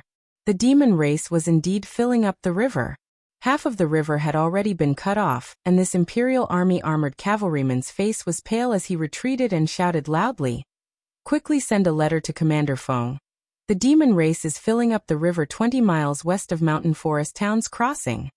After noon, a large number of human troops gathered by the river bank. Qin Yin, Feng Jixing and Xiang Yu personally supervised the battle. The imperial soldiers with heavy shields formed a line of defense by the river bank and watched the other party fill up the river. "No, we cannot let them do as they wish." Feng Jixing's expression turned cold and said, "Your Highness, please mobilize the navy and order Beilitsang to go out to battle and destroy the demon race's dam. Otherwise, once the dam is completed, it will be our disaster." "Yes." Qin Yin turned and said, "Beilitsang, immediately lead the navy to battle, and use crossbows and arrows to disrupt the demon race's dam-building plan." "Yes, Your Highness." The war drums rumbled and dozens of naval warships docked on the shore slowly sailed around the dam. The deck was full of archers with longbows. They were about 50 meters away from the dam. Tens of thousands of arrows were shot at the same time. For a time, the armored demons on the dam fell into the water, and the tyrannical steel arrows of the crossbows could penetrate the shells of the demon race and kill them directly. The armored demons on the dam were in chaos. At this moment, a high-ranking demon race general, who was enshrouded in blood demon breath, rode his horse, raised his long sword and shouted in the demon race's language. Soon, the armored demons picked up a shield that shone under the sun and blocked around the dam. Suddenly, most of the arrows were bounced off, but the demon race's sacks were still falling into the water, constantly cutting off the Rice River tributary. "Not good." Xiang Yu gnashed his teeth and said, "The demon race actually came up with such a despicable method. It's really hateful." Feng Songxing frowned and said, "Pass down the order, let the navy throw barrels filled with black beech oil on the dam with catapults, and then shoot arrows. I'd like to see if these armored demons can continue to build the dam in the flames." Yes. Soon after, catapults were launched from the battleships one after another. Barrels filled with black beech oil fell into the embankment and into the water. Those that fell into the embankment were all broken and overflowed. Those that fell into the water floated on the surface of the water, without being damaged. The next moment, dozens of battleships launched tens of thousands of arrows at the same time. Immediately, the armored demons on the embankment were caught in a sea of fire. Roar! An armored demon abruptly scooped up a barrel of black beech oil from the water, as he slightly bent his body and abruptly threw it out. With a loud sound bang, the barrel smashed onto the deck of the battleship. At the same time, the high-class demon general raised his longbow and released a rocket precisely onto the battleship. In a split second, the black beech oil was ignited and exploded. As a result, the entire battleship was covered with flames. As a result, the Marines fell into the water one after another. Qin Yin frowned slightly and remained silent. Her heart became heavier and heavier. The demon race's tactic of filling up the river was almost unsolvable. Once they succeeded, they could only rely on the steel wall to protect the imperial capital. They stopped building the dam. Sumuyan said with narrowed eyes, "But it's only temporary." Suer said, "Your Highness, what should we do? The black beech oil won't burn for too long." Qin Yin sighed softly and said, "Pass down my order. Stockpile a large number of arrows, stones and other defensive equipment on the steel wall. Prepare to rely on the steel wall to defend against the demon race. All the naval warships immediately leave the tributary of Daojiang River and go to the main stream of Daojiang River to wait for orders. Otherwise, once the river is blocked, all our warships will fall into the hands of the demon race." "Yes, Your Highness." Beilitsang cupped his fists and said respectfully, Qin Yin then looked at Feng Jixing and said, General Feng, the Navy will also listen to your orders. Look for opportunities. Once the demon race is negligent, the Navy warships can directly dock at the East Bank and send troops to burn the demon race's granary. Once the food is cut, the demon race will not be able to hold on for too long. Yes, Your Highness, I will follow your orders. Feng Jixing took a deep look at the flowing Daojiang River. West of the Empire, endless forest, coiling Dragon Valley. A group of barbarian race warriors surrounded the great barbarian god of wilderness as they slowly walked out of the valley. This was the first formal meeting since the start of the war. The war drums were very gentle, showing that both sides wanted to make peace. Lin Muyu dismounted and brought Tang Xiaoxi, Tang Zhen, Wei Chou and the others to greet them. Both sides stood in the open space in the forest. Long time no see, Lord Chief. Lin Muyu cupped her fists and said with a smile. The great barbarian god of wilderness seemed to have aged a lot. Her expression was a bit dejected as she smiled and said, Commander Lin Muyu, the great barbarian race will never be conquered. But today, we can establish a friendship and alliance between our two races. Of course. Lin Muyu smiled and said, although the great barbarian race and the human race are different, we are all humans and have the same bloodline. If the great barbarian race is in trouble, the human empire will naturally not stand idly by. Thank you for your kind intentions, Commander. The great barbarian god of wilderness smiled and said, What Commander means is, the barbarian race can stay in the endless forest to recuperate, but the condition is that we provide you with excellent warriors. Is that right? Yes. The barbarian race warriors are all descendants of the ancient barbarian god. Our bloodline is very pure, and the life of every barbarian race warrior is very precious. This, Commander should understand, right? I understand. I will do my best to ensure their safety. Once a barbarian race warrior dies, I will naturally compensate you with enough gold coins. According to the human empire's gold hub coins, how many gold hub coins will be given to us after a barbarian race warrior dies in battle? 100, Lin Muyu said. 100. The great barbarian god of wilderness frowned and said, Their father gave birth to them and their mother raised them. They are all living beings and could have lived carefree lives.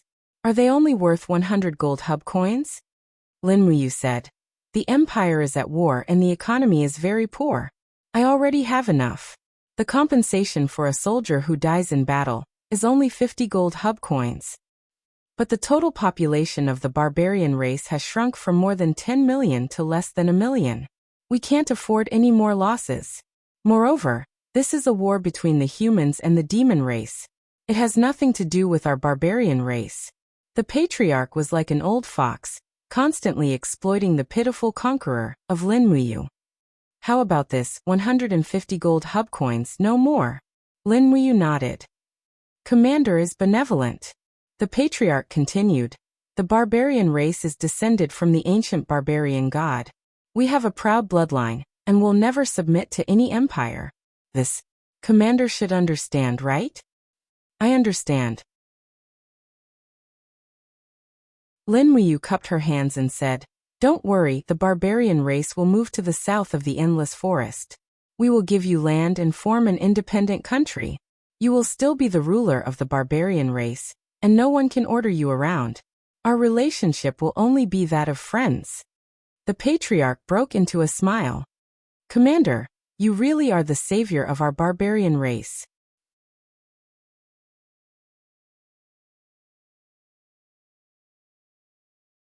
Chapter 426.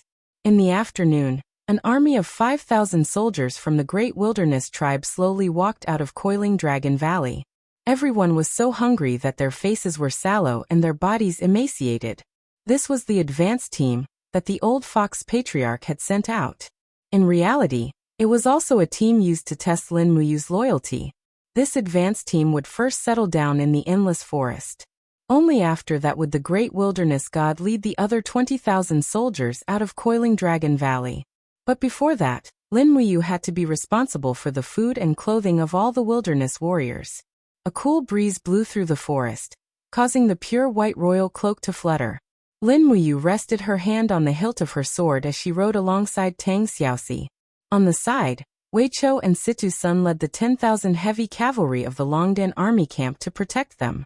They would be escorting the 5,000 wilderness tribe warriors to settle down in the endless forest. Furthermore, they would be in the forest's no man's land. They couldn't live too close to the demon race, so Lin Muyu arranged for them to settle down in the forest between the demon race and the national army. This place was suitable for planting, and the national army could see it. If the wilderness tribe did anything strange, the national army could immediately take action. This war of conquest had nothing to do with justice. It was just a matter of making use of each other. Lin Muyu and the great wilderness god knew this very well. The army of the demon-suppressing mountain pass brought tents and a small amount of food. The first thing they needed to do was to give these wilderness tribe warriors a place to rest. Lin Muyu rode her horse to the clearing. The place was filled with trees that shaded the sky, which could shelter them from the wind and rain. On the other hand, the clearing in the distance was mostly soil with very few rocks, which was suitable for farming. We'll set up camp in the forest. Then, we'll gather some potatoes and plant them in the sunny open space on the right. This should help them settle down and reproduce quickly, Lin Muyu said confidently. Situ Sun smiled. Commander, this wilderness tribe army is made up of men. There aren't any women. It's probably impossible for them to reproduce. It doesn't matter. Once they settle down, the great wilderness god will naturally arrange for people to migrate the distant wilderness tribe and let them come to the empire to reproduce. Yes, this subordinate understands. Is Xiaotong's grain transport team here yet? Soon. I'll definitely arrive before dusk. That's great. Lin Muyu was deeply worried. Since he came to the Forest of Infinity, his biggest problem was food. His mind was almost filled with food, and food. He was almost driven crazy by the food. The Ministry of War and the Ministry of Revenue could send about 200,000 jin of food every day, but it was far from enough to feed the 200,000 soldiers. Especially after the barbarian tribe decided to surrender. Each young and strong barbarian tribe warrior could eat as much as 3 human soldiers. It was so much so that Lin Muyu had to consider the food rations of the nearly 300,000 soldiers in the Forest of Infinity, including the civilians of the demon tribe who had lost their source of food. The daily consumption of food was at least 700,000 jin. At dusk, Wei Chou walked over holding a piece of paper and said, Young Lady Xiaotang has sent you's letter. The grain transport team from Lanyan City is only 10 miles away from here. Alright, come with me to welcome them. Yes, the Forest of Infinity was not peaceful. Although Tang Xiaoxi was the ruler of the demon tribe in name, it did not mean that every little demon listened to her orders. Therefore, there were often cases of wild snake people and lizard people sneak attacking the human army's grain transport team. There were a few cases a few days ago. The cavalry of the Longdan army camp galloped forward under the leadership of Lin Muyu. After 7 or 8 miles, they saw a convoy moving forward with difficulty on the winding forest road. The banners were the banners of the Imperial Purple Flower Chamber of Commerce, and they were escorted by the guards of the temple. There were about 50 of them, and one of them looked familiar. It was Zhou Yao, one of the deacons of the temple. Zhou Yao rode forward and cupped his fists respectfully. Great Deacon, this subordinate is here to transport the grain. Lin Muyu was overjoyed. Great Deacon Zhou has worked hard. This time, how much grain has been transported? We used large carts to transport the grain. Each cart weighs 2,000 caddies. There are a total of 300 carts, which is a total of 600,000 caddies of grain. Young Lady Xiaotang almost put down her business in order to collect the grain. But if this batch of grain can help Great Deacon, then our efforts will not be in vain. Zhou Yao said sincerely. Great Deacon, the people of Lanyan City are not having a good time. We really can't collect more grain. Young Lady Xiaotang said that the first batch today is 600,000 caddies. In the future, we can only collect around 200,000 caddies of grain every day. It will take a lot of manpower. Lin Muyu patted his shoulder and said, It's really hard on you. Let's go and send the grain to the camp and then distribute it. Wei Chou happily nodded his head. Situ Sun frowned and said, Commander, Forgive this subordinate for speaking bluntly. This much grain is still not enough. I know. From today on, everyone's rations will be halved. In any case, the battle in the endless forest has ended. The intensity of training will be halved. Everyone will eat less and get through this period. Situ-sen cupped his hands and said, Commander, this subordinate actually has another idea. Oh, what idea? Lin Muyu's eyes lit up. The corner of Situ-sen's mouth rose. It's just that this method might be a bit extreme. It might even violate the Empire's military laws. It's fine, speak. This subordinate has eyes and ears in the Lanyan City area, and is very well informed. I know that there are many mountain bandits hidden in the mountains around Demon Subduing Pass. These mountain bandits usually commit all sorts of evil, and often rob people from all directions. The amount of grain they have hoarded in the mountains isn't just a star and a half. Humph. This group of rats has raised themselves to be fat and oily. Now it's time to slaughter them and eat their meat. As long as Commander gives the order, this subordinate will immediately lead the brothers of the Second Army up the mountain to exterminate the mountain bandits and bring back their grain. Moreover, their mountain strongholds will definitely have a lot of gold coins. With these gold coins, we can buy food in the villages within Demon Subduing Pass to solve our urgent needs. Situ-sun looked carefully at Lin Muyu and said, This subordinate knows that Commander is the foster son of the previous emperor, and the elder brother of Her Highness Qin. Perhaps you will despise this subordinate for doing such a dirty thing. No, there's nothing dirty about this matter. Lin Muyu was in high spirits as she patted Situ-sen's shoulder. General Sun, if you can really complete this task, I will give you a great merit.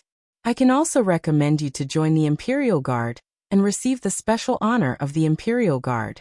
Situ-sun was overjoyed. Really? Commander won't lie to me? When have I ever lied to you? But when exterminating the mountain bandits, try to minimize our own losses. Yes, this subordinate understands. I only ask for the commander's token to allow this subordinate to mobilize the army. Lin Muyu took a bronze tiger tally from Deputy Commander Wei Cho and directly handed it to Situ Senior. I'll grant you 10,000 troops. Go, I'll wait for your good news in the endless forest. Don't worry, Commander. Situ-sun will not disappoint you. In the blink of an eye, 5 days had passed. The endless forest was quiet. Everywhere was the scene of birds chirping and flowers fragrant. The wild beasts that hibernated in the caves and crypts woke up and began a new year in the forest. In particular, the awakening of some herbivores seemed to have added a lot of vitality to the forest. The Ministry of Revenue's grain was continuously delivered every day. The grain collected by Jin Xiaotang was delivered every 2 days. Together with the large amount of potatoes dug out in Butterfly Valley, it was barely enough to feed 300,000 troops.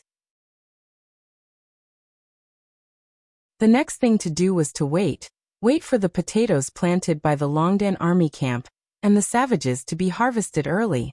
Early in the morning, Wei Chao's respectful voice came from outside the tent. Commander, Prince Huangshi requests an audience. Let him come in. Yes. Wei Cho lifted the curtain and walked in with the burly prince of the savages.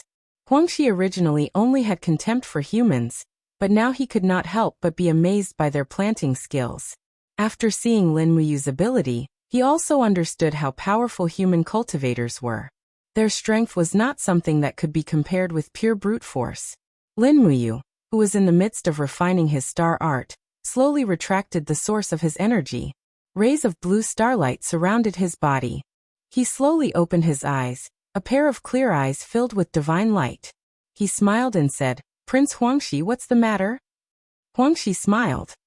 Commander Yu, the first batch of potatoes we planted has been in the soil for so many days. Why haven't they sprouted yet? Lin Muyu could not help but laugh. Don't be anxious. Just make the soil soft and moist. This kind of potato can be planted throughout the year except for winter. You need to be patient. The plant's growth speed is not as fast as you think. Yes. Huangshi nodded and said with a smile. Commander Yu, Father will be leading the rest of the people to settle down here tomorrow. The tents and wooden houses are not enough. Please prepare more tents to shelter the warriors of the barbarian tribe from the wind and rain. You also know that although the warriors of the barbarian tribe are brave, they are not good at farming and weaving. I know. Oh yes, Prince Huangshi. Commander Yu, what's the matter? According to my agreement with the great desolate god, we will help you survive in the endless forest. In exchange, you will give me a force of 5,000 people. I need the most valiant and ferocious desolate tribe warriors. Prince, can you help me choose? If you are willing, I will appoint you as the commander of this troop. Ah! Huangshi was overjoyed. Commander Yu, you are willing to let me personally lead the warriors? And the condition is that you have to choose the strongest 5,000 people for me. Don't worry, Huangshi will do it. Prince Huangshi imitated the human army and cupped his fists. Wei Chou could not help but laugh. What are you laughing at? Huangshi stared at him with his round eyes. Wei Chou waved his hand and held back his laughter. Nothing. Your Highness, do you have anything else? If not, you can leave now. Prince Huangshi turned around and cupped his fists at Lin Muyu. Then he walked out of the door with his head held high like a proud prince. Is there any news from Songnan province? Lin Muyu watched Huangshi leave before she asked lightly. Wei Chou's expression was solemn. Yes, Qianfeng is planning to fill up the river. They plan to cut off the flow of the river and create a man-made dam. Then they will cross the river and attack the steel wall. Ah! Lin Muyu was stunned. She frowned and didn't say anything.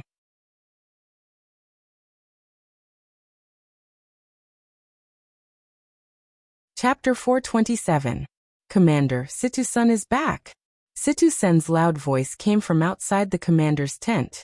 Lin Muyu was overjoyed when she heard this voice and flew out to welcome him.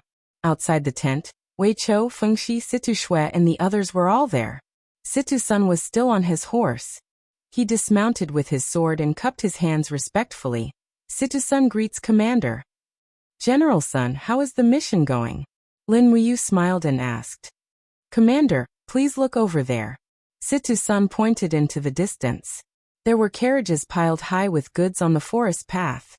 Situ-san wiped the sweat off his forehead and smiled excitedly. These bandits are really rich. We destroyed 5 bandit strongholds in 3 days and seized at least 700,000 gold coins. In addition, there are close to 500,000 jin of rations, and all kinds of rare treasures. Lin Muyu couldn't help but smile. Good, I will remember this great merit for you.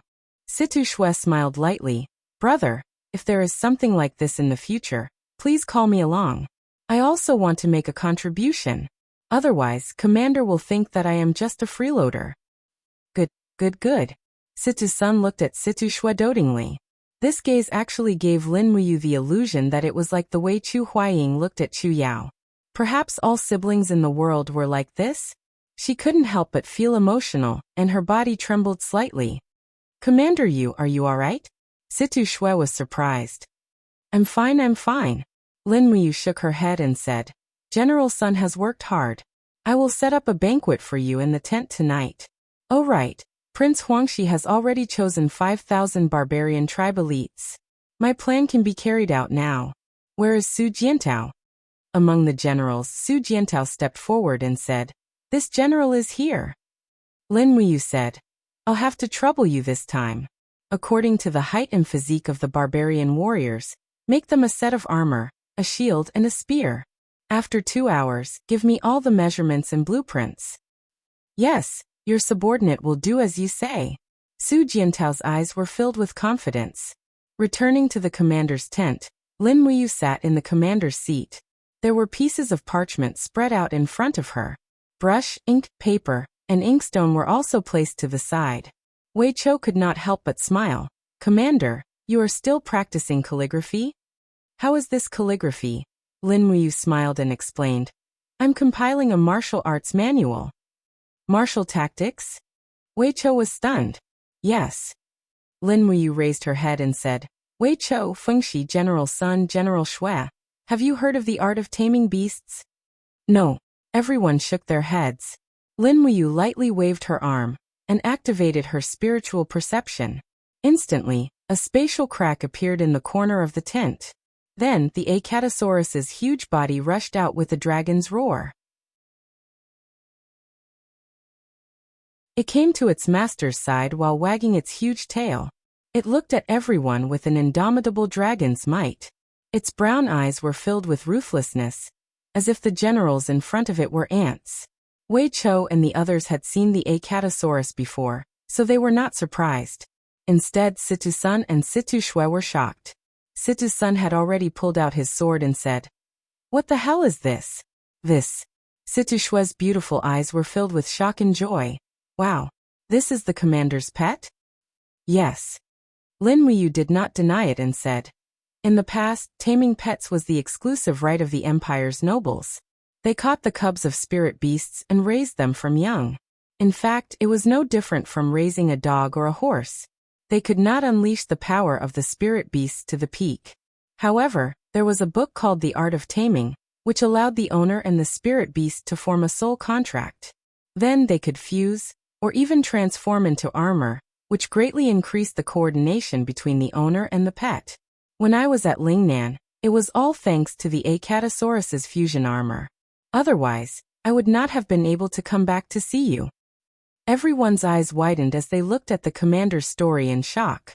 Lin Muyu sighed and said, "It's a pity that the art of taming is too profound, and it is extremely difficult to get started.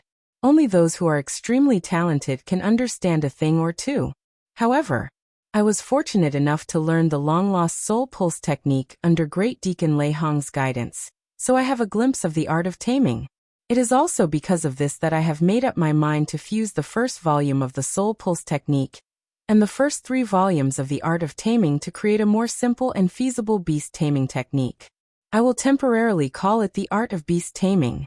After I finish writing the martial arts manual and mental cultivation technique, I will pass it to all of you to read. After that, I plan to set up a beast taming department in the Holy Temple and create an army that can fuse all of their beasts into armor to increase the battle power of the Longdan army camp." Situ-sen's eyes lit up. "Commander, are you really going to pass the art of beast taming to us?" "What else? Haha, this is a priceless treasure. If I were the commander, I would definitely charge a fee. 1,000 Jining coins per person as capital recovery." "Damn," Situ-shui giggled and said, "Commander, hurry up and write it. I can't wait to learn it." "Yes, I will." In the afternoon, Su Jiantao's drawing of the giant shield, spear and armor was completed. He immediately sent a letter to Lanyan City to Jin Xiaodang. Lin Muyu had given her a target of 5,000 sets of armor as soon as possible. The ironware shop under the Zine Flower Chamber of Commerce must be very busy. Jin Xiaodang had worked hard during this period of time, but it could not be helped. 2 days later, the art of beast taming was completed. Wei Chou copied a few copies and passed them to the captaincy to study. Unfortunately, the spiritual beasts in the endless forest were not as abundant as in the dragon-seeking forest, so they could not find spiritual beasts to experiment with. However, among the group of people, the siblings Situ-sun and Situ-shui were the most talented and comprehended the art the best. The afternoon spring breeze made people feel a little lazy. Lin Muyu, Wei Chou, and the others rode on their war horses and patrolled around the camp. In the distance, the sound of Prince Huangxi training the barbarian tribe's warriors with shield attacks and spear stabs could be heard. The barbarians were all loud, and their battle cries could be heard.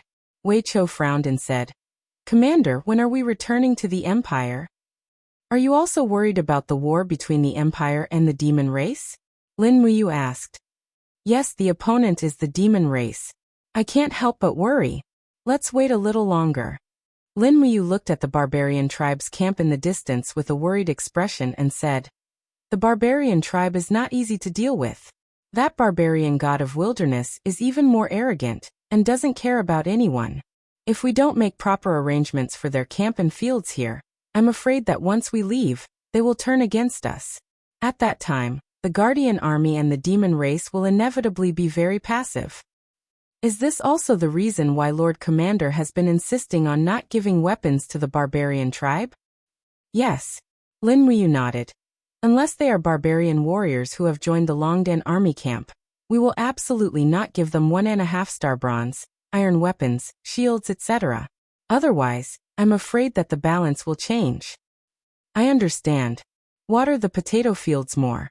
After the first batch of potatoes germinate, we will return to the empire. After resupplying through Lanyan City, we will go straight to the demon race's battlefield. Yes. Lin Muyu turned to look at Tang Xiaoxi and said with a smile, Xiaoxi, will you also choose 50,000 elites from the demon race's army to go with me to Tsangnan province? Tang Xiaoxi readily agreed. Even if you don't ask, I will still stay by your side. Don't worry. In Tsangnan province, the morning fog was getting thicker and thicker. The sound of the Rice River flowing in the fog was also becoming more intense.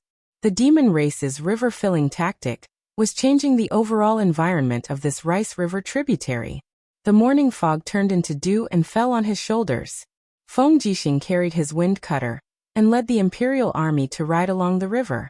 His face was full of anxiety as he said, Check the catapults again. Is the black beach oil ready? It's ready, General Feng. Please rest assured.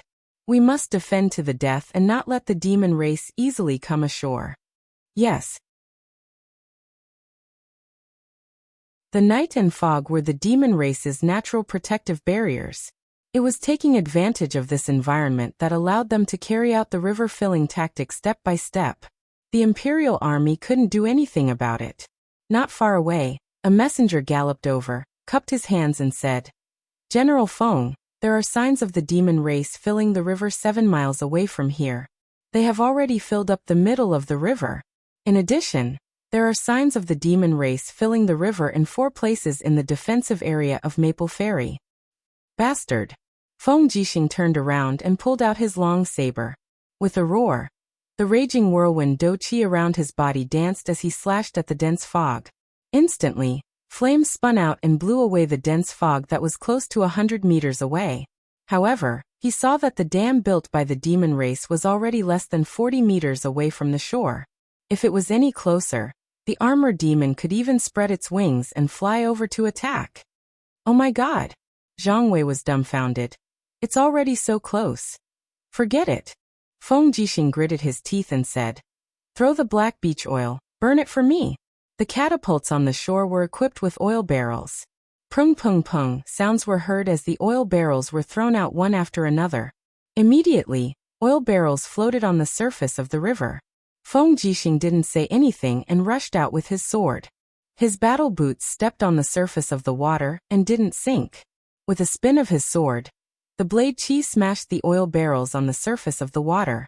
In the blink of an eye, the water was filled with black beach oil. He pulled back and raised his palm. The purple electric flame wolf roared unceasingly. With a light wave of his palm, the flames ignited and instantly spread out. The oil barrels on the surface of the water immediately exploded. In a moment, more than half of the dam was shrouded in flames. The miserable howls of the armored demon sounded especially pleasant. Zhang Wei couldn't help but laugh. Good burning. Good. Feng Jixing wasn't happy at all. He lightly said, Zhang Wei, after dusk, let all the soldiers on the shore return to the steel wall. Why, did the commander give up the defense line? Yes. Feng Jixing let out a deep sigh. His eyes were filled with helplessness. What else can we do if we don't give up? Our black beach oil is extremely limited. There's no way we can continue to use it like this. The demon race's attack on the city is already inevitable. We can't let our brothers die in vain under the city wall. Relying on the steel wall, we can still be in an invincible position. Don't forget, our 500 million Jining coins can't be spent in vain. Zhang Wei grinned. Commander, old Zhang understands. I'll go and do as you say.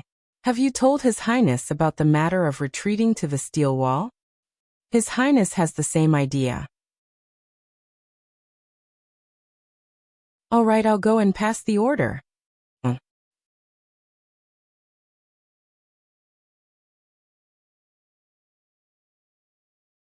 Chapter 428. The next day, the morning mist covered the middle of the towering ancient trees like a skirt, reducing the visibility of the entire jungle and the Rice River. When the rising sun pierced through the mist, all the soldiers on the city wall took a deep breath. To the east of the steel protective wall, there were swarms of armored demons. They had successfully crossed the river. Hua, hua, hua. The dark blue imperial war flag with the emblem of the purple flower was fluttering in the breeze. Qin Yin was wearing a neat female officer's military uniform and a delicate soft armor. She looked at the armor demon core under the parapet wall as she gently pressed her hand on the hilt of her purple sword, saying calmly, "Get ready for war." Feng Jixing raised his palm as the war drums thundered. On the city wall, numerous arrow boxes, ballistae were aimed at the direction of the armor demons. As long as the armor demons were under the city wall, they would be within the shooting range of the arrow boxes. After all, the parapet wall was only 200 m away from the riverbank. Even the archers on the city wall could shoot them. In a split second, the thick steel arrows were shot out along with the sound of the spring of the arrow boxes, and shot into the crowd of armor demons. However, the armor demons remained motionless. All the armor demons in the front row were holding huge steel shields. However, the steel shields were so poor and thin that they couldn't even resist the penetration of steel arrows. As a result, the armor demons were shot to death by the arrow boxes in groups. However, each time an armor demon was killed, the armor demons in the rear would immediately walk forward and pick up their shields to build a shield wall. This time, the armor demon corps seemed to have changed a lot. They had started to learn the phalanx tactic to minimize the loss. "What are they waiting for?" Zhang Wei asked with a frown. "They're waiting for the things behind." Feng Jixing's voice was icy. As expected, many siege towers and scaling ladders had been transported from the rear of the phalanx. They were their trump cards. Lingdong Province and Heavenspan Province were short of resources and iron ores. Therefore, demon shields were very thin. However, as the two provinces were covered with jungles, they didn't lack wood. Therefore, demons could have as many wooden siege weapons as they wanted. "He's here." Feng Jixing slowly pulled out his wind cutter and said, "Prepare to fight." The melee soldiers on the city wall pulled out their weapons one after another, each of them wearing a dignified expression. For many of them, this was the first time they had fought against the demon race, and they had never thought that there would be such a day. Creak, creak. An unpleasant sound came from the siege tower's axle as it slowly rose up. Feng Jixing immediately turned to the soldiers who were using the ballistae and said, "Destroy it." The ballista took aim, and with a pung sound, a huge rock fell on the tower. Unfortunately, it only shook a little, and couldn't be destroyed. "Damn it." Feng Jixing raised his saber and rushed down. His whole body was covered with whirlwind fighting light. His martial spirit roared and fell into the group of armor demons. He suddenly waved his long saber, and the hot sand scorching metal smashed the bodies of several armor demons. The wind cutter saber was a sacred weapon that could destroy everything. In the blink of an eye, Feng Jixing arrived at the bottom of the tower like a bolt of lightning. He leaped up and struck out with the Devil Blade Devourer. Boom! In the strong light, the huge siege tower was turned into powder by the power of Feng Jixing's saber. However, this attack also consumed a lot of doqi from Feng Jixing. His face was slightly pale as he continuously killed several armor demons with his saber. When he turned around, a heavy battle axe was slashed in front of him. It was the attack of an armor demon general. Clang! The wind cutter saber blocked the attack. The huge force forced Feng Jixing to retreat quickly. After knocking over several armor demons, he came to the steel wall and jumped up to the top of the city. Zhang Wei threw down a rope and said, "Commander, come up quickly." Feng Jixing grabbed the rope. The sound of the weapons thrown by the armor demons hitting the wall came from all around him. His back became heavier, and he couldn't help but feel a sweetness in his throat. However, he held it back and didn't let the blood flow out from the corner of his mouth. His face was slightly pale. Qin Yin hurriedly came over and asked, "General Feng, are you all right?" "I'm fine." Feng Jixing waved his hand and said with his head lowered, "The battle strength of the armor demons is indeed very terrifying." Xiahou Sang raised his long saber and said, "Commander, they are about to attack." "I know." Feng Jixing raised his head and regained his confidence. He said, "Don't stop the arrow boxes and ballistae. I want to see how many armor demons there are for us to kill." Yes. Below the city, the corpses of the armor demons were piled up one after another. However, their siege towers and scaling ladders were still advancing. Finally, The iron hook of the first siege tower was hung on the battlement of the city wall. The iron plate suddenly fell down, and a dozen armored demons in the siege tower immediately rushed up to the city wall with their weapons in hand. Roar! The battle axe swept across, and the heads of 2 Empire soldiers immediately flew up. Get out of the way! Qin Yin's voice came from the chaotic crowd. With a flash of sword light, the head of the armored demon was cut off. Qin Yin was surrounded by true dragon god binding chains. Facing the siege of a dozen armored demons, she suddenly danced with her sword and flew in the air. The first style of the Dragon Slayer formula, reverse dragon spin. The sword light filled with the divine power of the god binding chains flew everywhere. A dozen armored demons were chopped into pieces. This lethality was really amazing. When Du Hai stepped into the Saint Realm, his attack was probably far inferior to that of the current Qin Yin, who was at the 3rd heaven of the Heaven Realm. Destroy it! Chu Chu's voice came from the sky. A flaming palm fell and directly turned the siege tower into powder. With the fire cauldron martial spirit around his body, Chu Chu looked coldly at the dense armored demon army below the city wall. He suddenly waved his palms, and fire palms full of raging flames fell on the ground. It was like a purge. Facing absolute power, the armored demons could only howl miserably in the sea of fire and wait for death. Spear throw! Qin Yan's voice came from the crowd. The reorganized Imperial army also joined the battle. Hundreds of spears were thrown down together, piercing the armored demons that had lost their defensive ability and were riddled with holes. However, on the city wall not far away, there were armored demons climbing up the protective wall from the ladders and fighting with the human soldiers. The battle on and below the city wall had already turned into a mess. Feng Jixing carried his saber and rushed around, tearing apart the armored demons that rushed up the city wall one by one. Finally, the fighting energy in his body could no longer control this kind of intense attack. With a miserable groan, he spat out a mouthful of blood. Protect the commander! Zhang Wei waved his steel saber and cut off the head of an armored demon.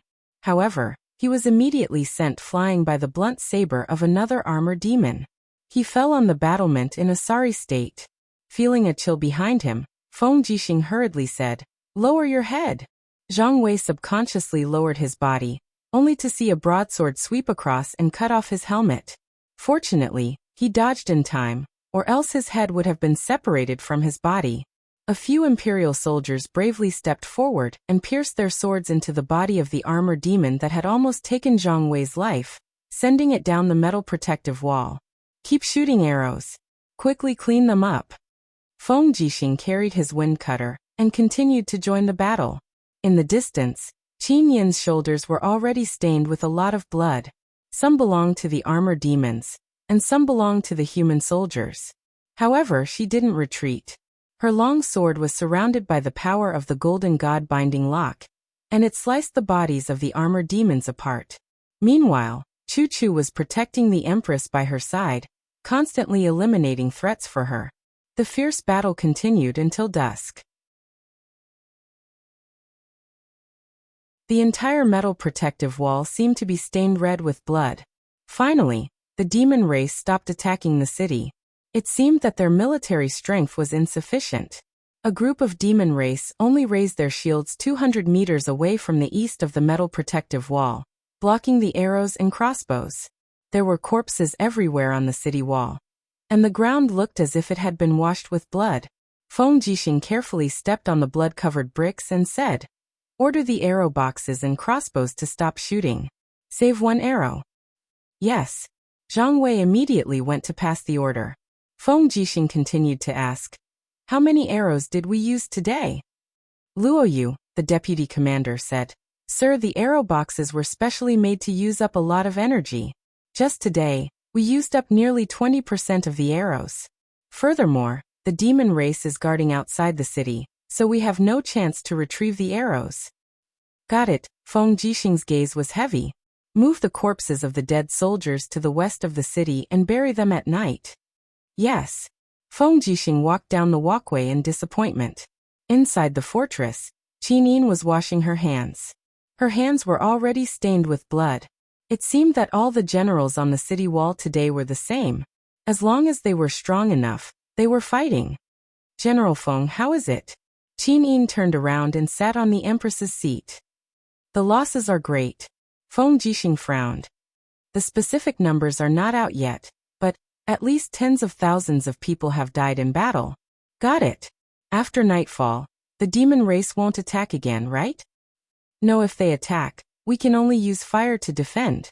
Outside, Xiang Yu walked in with a group of Qihai City generals covered in blood and said, the main force of the Qianfeng Corps is at the ferry at Shanlin Town, and the other crossings are just a nuisance. It seems that General Feng didn't guess wrong. Qianfeng wants to attack the fortress at Shanlin Town's ferry. Marquis Pingnan has worked hard, Qin Yin said. Xiang Yu hurriedly cupped his hands and said respectfully, this subordinate is working hard for the nation. It's worth it. That night, the demon race didn't make any big movements. The next day, it was foggy again. Feng Jixing stood on the city wall, and his face was full of anxiety. Even the heavens were helping the demon race. It was very strange that there would actually be a foggy day in spring, and it lasted for nearly a month. In the distance, he could faintly hear the sounds of digging soil and building a city, but he didn't know what the demon race was doing. Until noon, when the sun had dispersed the fog, he could see that the demon race had already built a 3-meter-high wall along the Daojiang River. It looked like it was a series of walls that stretched for nearly 5 kilometers. What are they trying to do? Zhang Wei grinned and said, the demon race is ridiculous. Do they think that a mud wall can compete with a steel wall? This group of idiots. Feng Jixing muttered to himself. He didn't dare to laugh at the demon race's idiots. The commander of this demon army was the brave and intelligent Qianfeng. Those who dared to look down on Qianfeng would definitely be annihilated.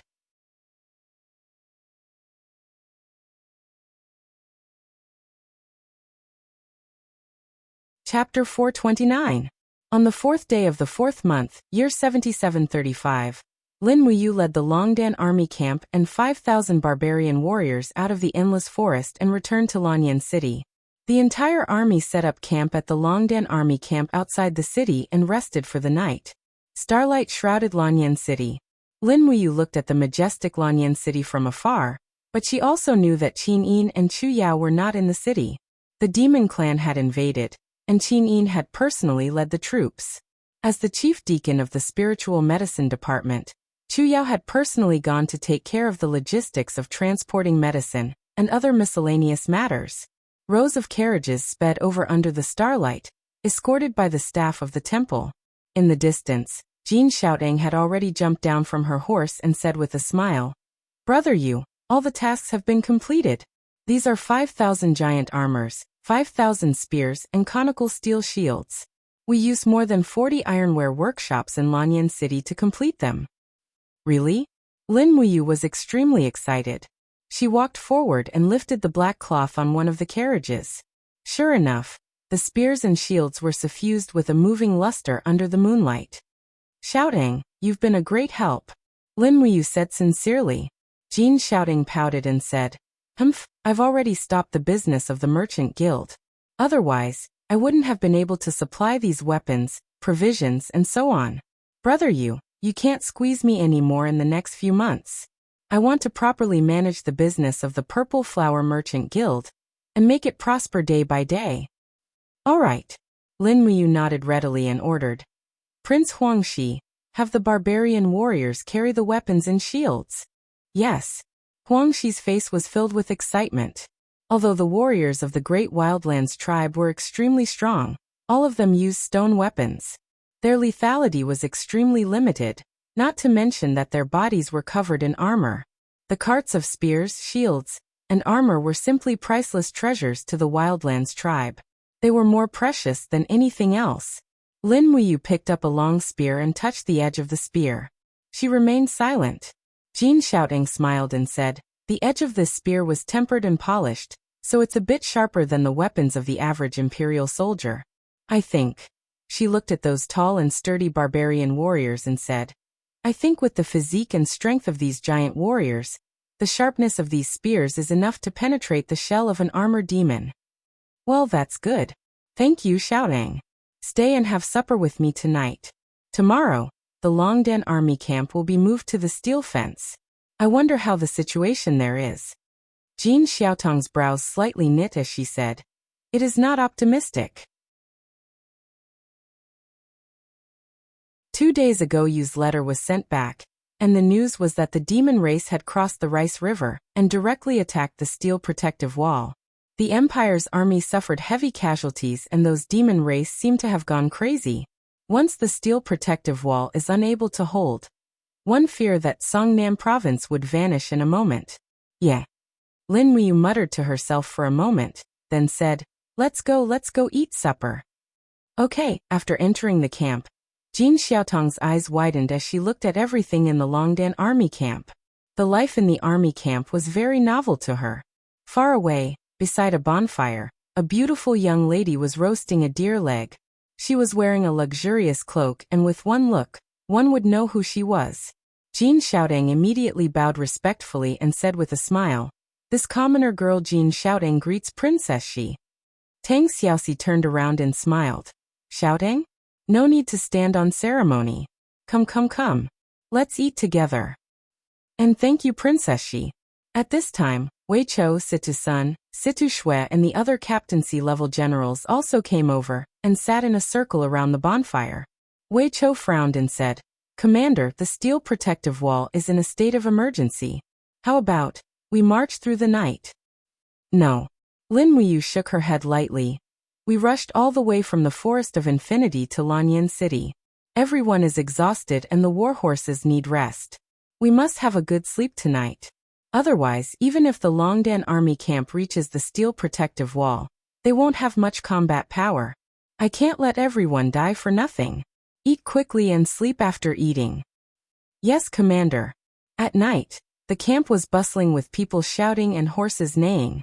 This time, Lin Muyu brought a total of nearly 110,000 soldiers, including 5,000 barbarian tribe soldiers, 50,000 demon tribe soldiers, and 50,000 Longdan army camp soldiers. In terms of combat power, they could be considered the best among the few large armies in the empire. Lin Muyu also hoped that this army could bring a bright future to the empire. After eating and sending off Jin Xiaotong, Lin Muyu stood outside the commander's tent and breathed in and out, refining the power of stars. The starlight in the entire empire seemed to have dimmed a lot. She closed her eyes and let the starlight fall on her body and slowly seep into her flesh. Thoughts flew in Lin Muyu's mind. Ever since she came to this continent, she was first chased by mercenaries in Silver Fir City, then by Jin Yifun's men in Lanyan City, then by Divine Lord Luo Lan when the Iha Kingdom rebelled. After that, she was resurrected with the help of the Demon Emperor, and suffered a crushing defeat in Winterfrost City. She could be said to be the most miserable transmigrator in thousands of years, right? If one's fist wasn't strong enough, all the lofty words and ambitions were fake. But now, she had already stepped into the Saint Realm, and she had the 110,000 heroes behind her. It was time to show her ambition. Sensing the vigorous power of stars in her body, Lin Muyu felt that the fighting aura in her dantian was overflowing. And the two martial souls in her will see, the 7 luminaries Holy Gourd and the God-binding chains, were shrouded in a pale blue light, suffused with faint starlight. It was the nebula fighting aura. I've already stepped into the middle stage of the first heaven of the Saint Realm. The next step is to continue raising my cultivation, and cultivate the nebula fighting aura into the radiant sun fighting aura, which all Saint Realm experts are most proud of. At that time, I'll be close to the pinnacle of the Saint Realm, and breaking through to the second layer of the Saint Realm is just a matter of time. With a satisfied smile on his face, he couldn't help but smile. He turned around and lifted the curtain to enter the commander's tent, only to see that on the other bed in the tent, Tang Xiaoxi was already sleeping peacefully. Her sleeping face was very beautiful, and her breathing was even. Her body was covered by a princess's cloak, and a wisp of starlight fell on her face, making her look indescribably beautiful. Lin Muyu gently pulled the cloak, covering Tang Xiaoxi's exposed snow-white arm, then turned around and went to her own bed, leisurely falling asleep. The high-ranking generals in the Longdan army camp all knew how close Tang Xiaoxi and Lin Muyu were, and there was actually nothing wrong with the two of them sleeping in the same tent. After all, the empire was in chaos, and powerful enemies were everywhere. Whether it was the Iha country or the demon race, they all wished for Lin Muyu and Tang Xiaoxi to die. It was also expected that they would send people to assassinate them. Therefore, it was also good for the two of them to stay together and take care of each other. After a night of deep sleep, dreams were endless. The dreams were red and green, and countless past events flew past one by one. When Lin Muyu woke up, drops of dew were dripping from the tent, landing on her cheeks. Tang Xiaoxi also slowly woke up. A pair of beautiful eyes looked at Lin Muyu, then looked at her own hair, stuck out her tongue, and said with a smile, "I want to comb my hair first. Can Mu help me?" Okay. Lin Muyu also helped Qining comb her hair, and this feeling was still vivid in her mind. Tang Xiaoxi's hair was soft, and strands of black hair slid in the palm, making people feel intoxicated. Not long after, the war drums rumbled outside, and the three armies set off. In the Tsangnan province, the war was still in full swing, and the sound of war drums was endless. This was already the 7th day since the demon race attacked the steel protective wall. The Empire army relied on the steel protective wall to resist the demon race for 7 days and 7 nights, and they were not defeated. The city wall was full of crisscross traces of sabers and axes. Although the demon race's catapults were clumsy, the huge rocks smashing on the city wall were still chilling. Feng Jixing, carrying the bloody wind cutter, walked step by step through the pile of corpses, frowned, and said, "Treat the wounded as soon as possible." Zhang Wei's voice choked for a moment, and said, "Commander, our imperial army has lost nearly 10,000 brothers. Moreover, Great Deacon Chu Yao's side has also run out of medicine. Last night, dozens of brothers died of pain." Feng Jixing's face was full of fatigue, and the smoke of war had blackened his originally handsome face. The white imperial forest cloak draped behind him was also covered with gun holes and sword marks. He murmured, "In short, do your best to fight. The steel protective wall cannot be lost, otherwise Songnan province will be finished. How many arrows do we still have?" Luo Yu cupped her fists and said, "Enough for a day. The demon race has picked up all the arrows under the city wall, these despicable things." Feng Jixing supported Ji Qi, looking at the demon race's earth wall that was continuously rising in height in the distance, and said, "What is Qianfeng thinking? What is their intention in building this wall? I still can't understand." Zhang Wei said, "If you can't understand, then don't think about it." At this time, Xia Hosang cupped his fists and said, "Commander, this subordinate has just received intelligence from the scouts. Qianfeng's army has a total of 170,000, and in 7 days and 7 nights, they have lost nearly 40,000 armored demons, and nearly 90,000 armored demons, as well as 40,000 winged people, high-level demons, and other miscellaneous troops. In addition, Qianfeng is personally leading the battle, and the demon race's central camp is located near Lake Lu. It is said, there are many enslaved humans there, and some high-level demons, all of them female."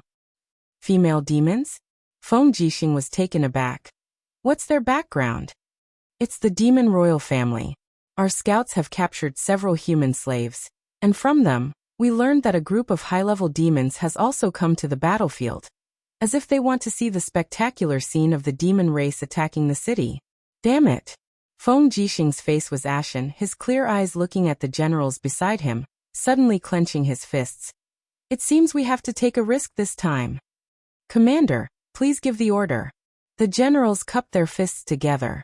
Feng Jixing looked at the crowd, saying, "Luo Yu, you are the calmest and smartest among the Imperial Army's captaincy-level generals. I order you to lead 3,000 Imperial Army elite cavalry to our naval port at night, and transfer 20 warships into the main Rice River Basin.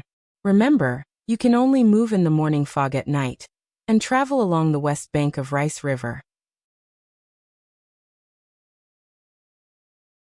Once you reach Lake Lu, immediately go ashore and launch a surprise attack on the demon race's grain camp. Only burn it without fighting, and disrupt the demon race's supply line. If possible, capture a few demon royal family members, and bring them back to the imperial capital." "Yes, Commander." Luo Yu's face was covered in blood, raising his head to look at Feng Jixing, his eyes filled with determination. Even if I die in battle, I will not disappoint Commander's expectations. No. Feng Jixing placed his hand on his shoulder, saying, I have given you all the Imperial Army cavalry, and I want you to bring everyone back alive. You must do this, and don't talk to me about failure. This battle, you can only win, not lose. Yes. That you're tuning in to the Li Mei's Sword of Destiny YouTube channel. We're so grateful for your support, and don't forget to subscribe to join us on this incredible journey through captivating stories. Your generosity through donations truly makes a world of difference, as it's the primary source of revenue that allows me to expand and enhance this channel for you. Thank you from the bottom of my heart for being a part of this adventure.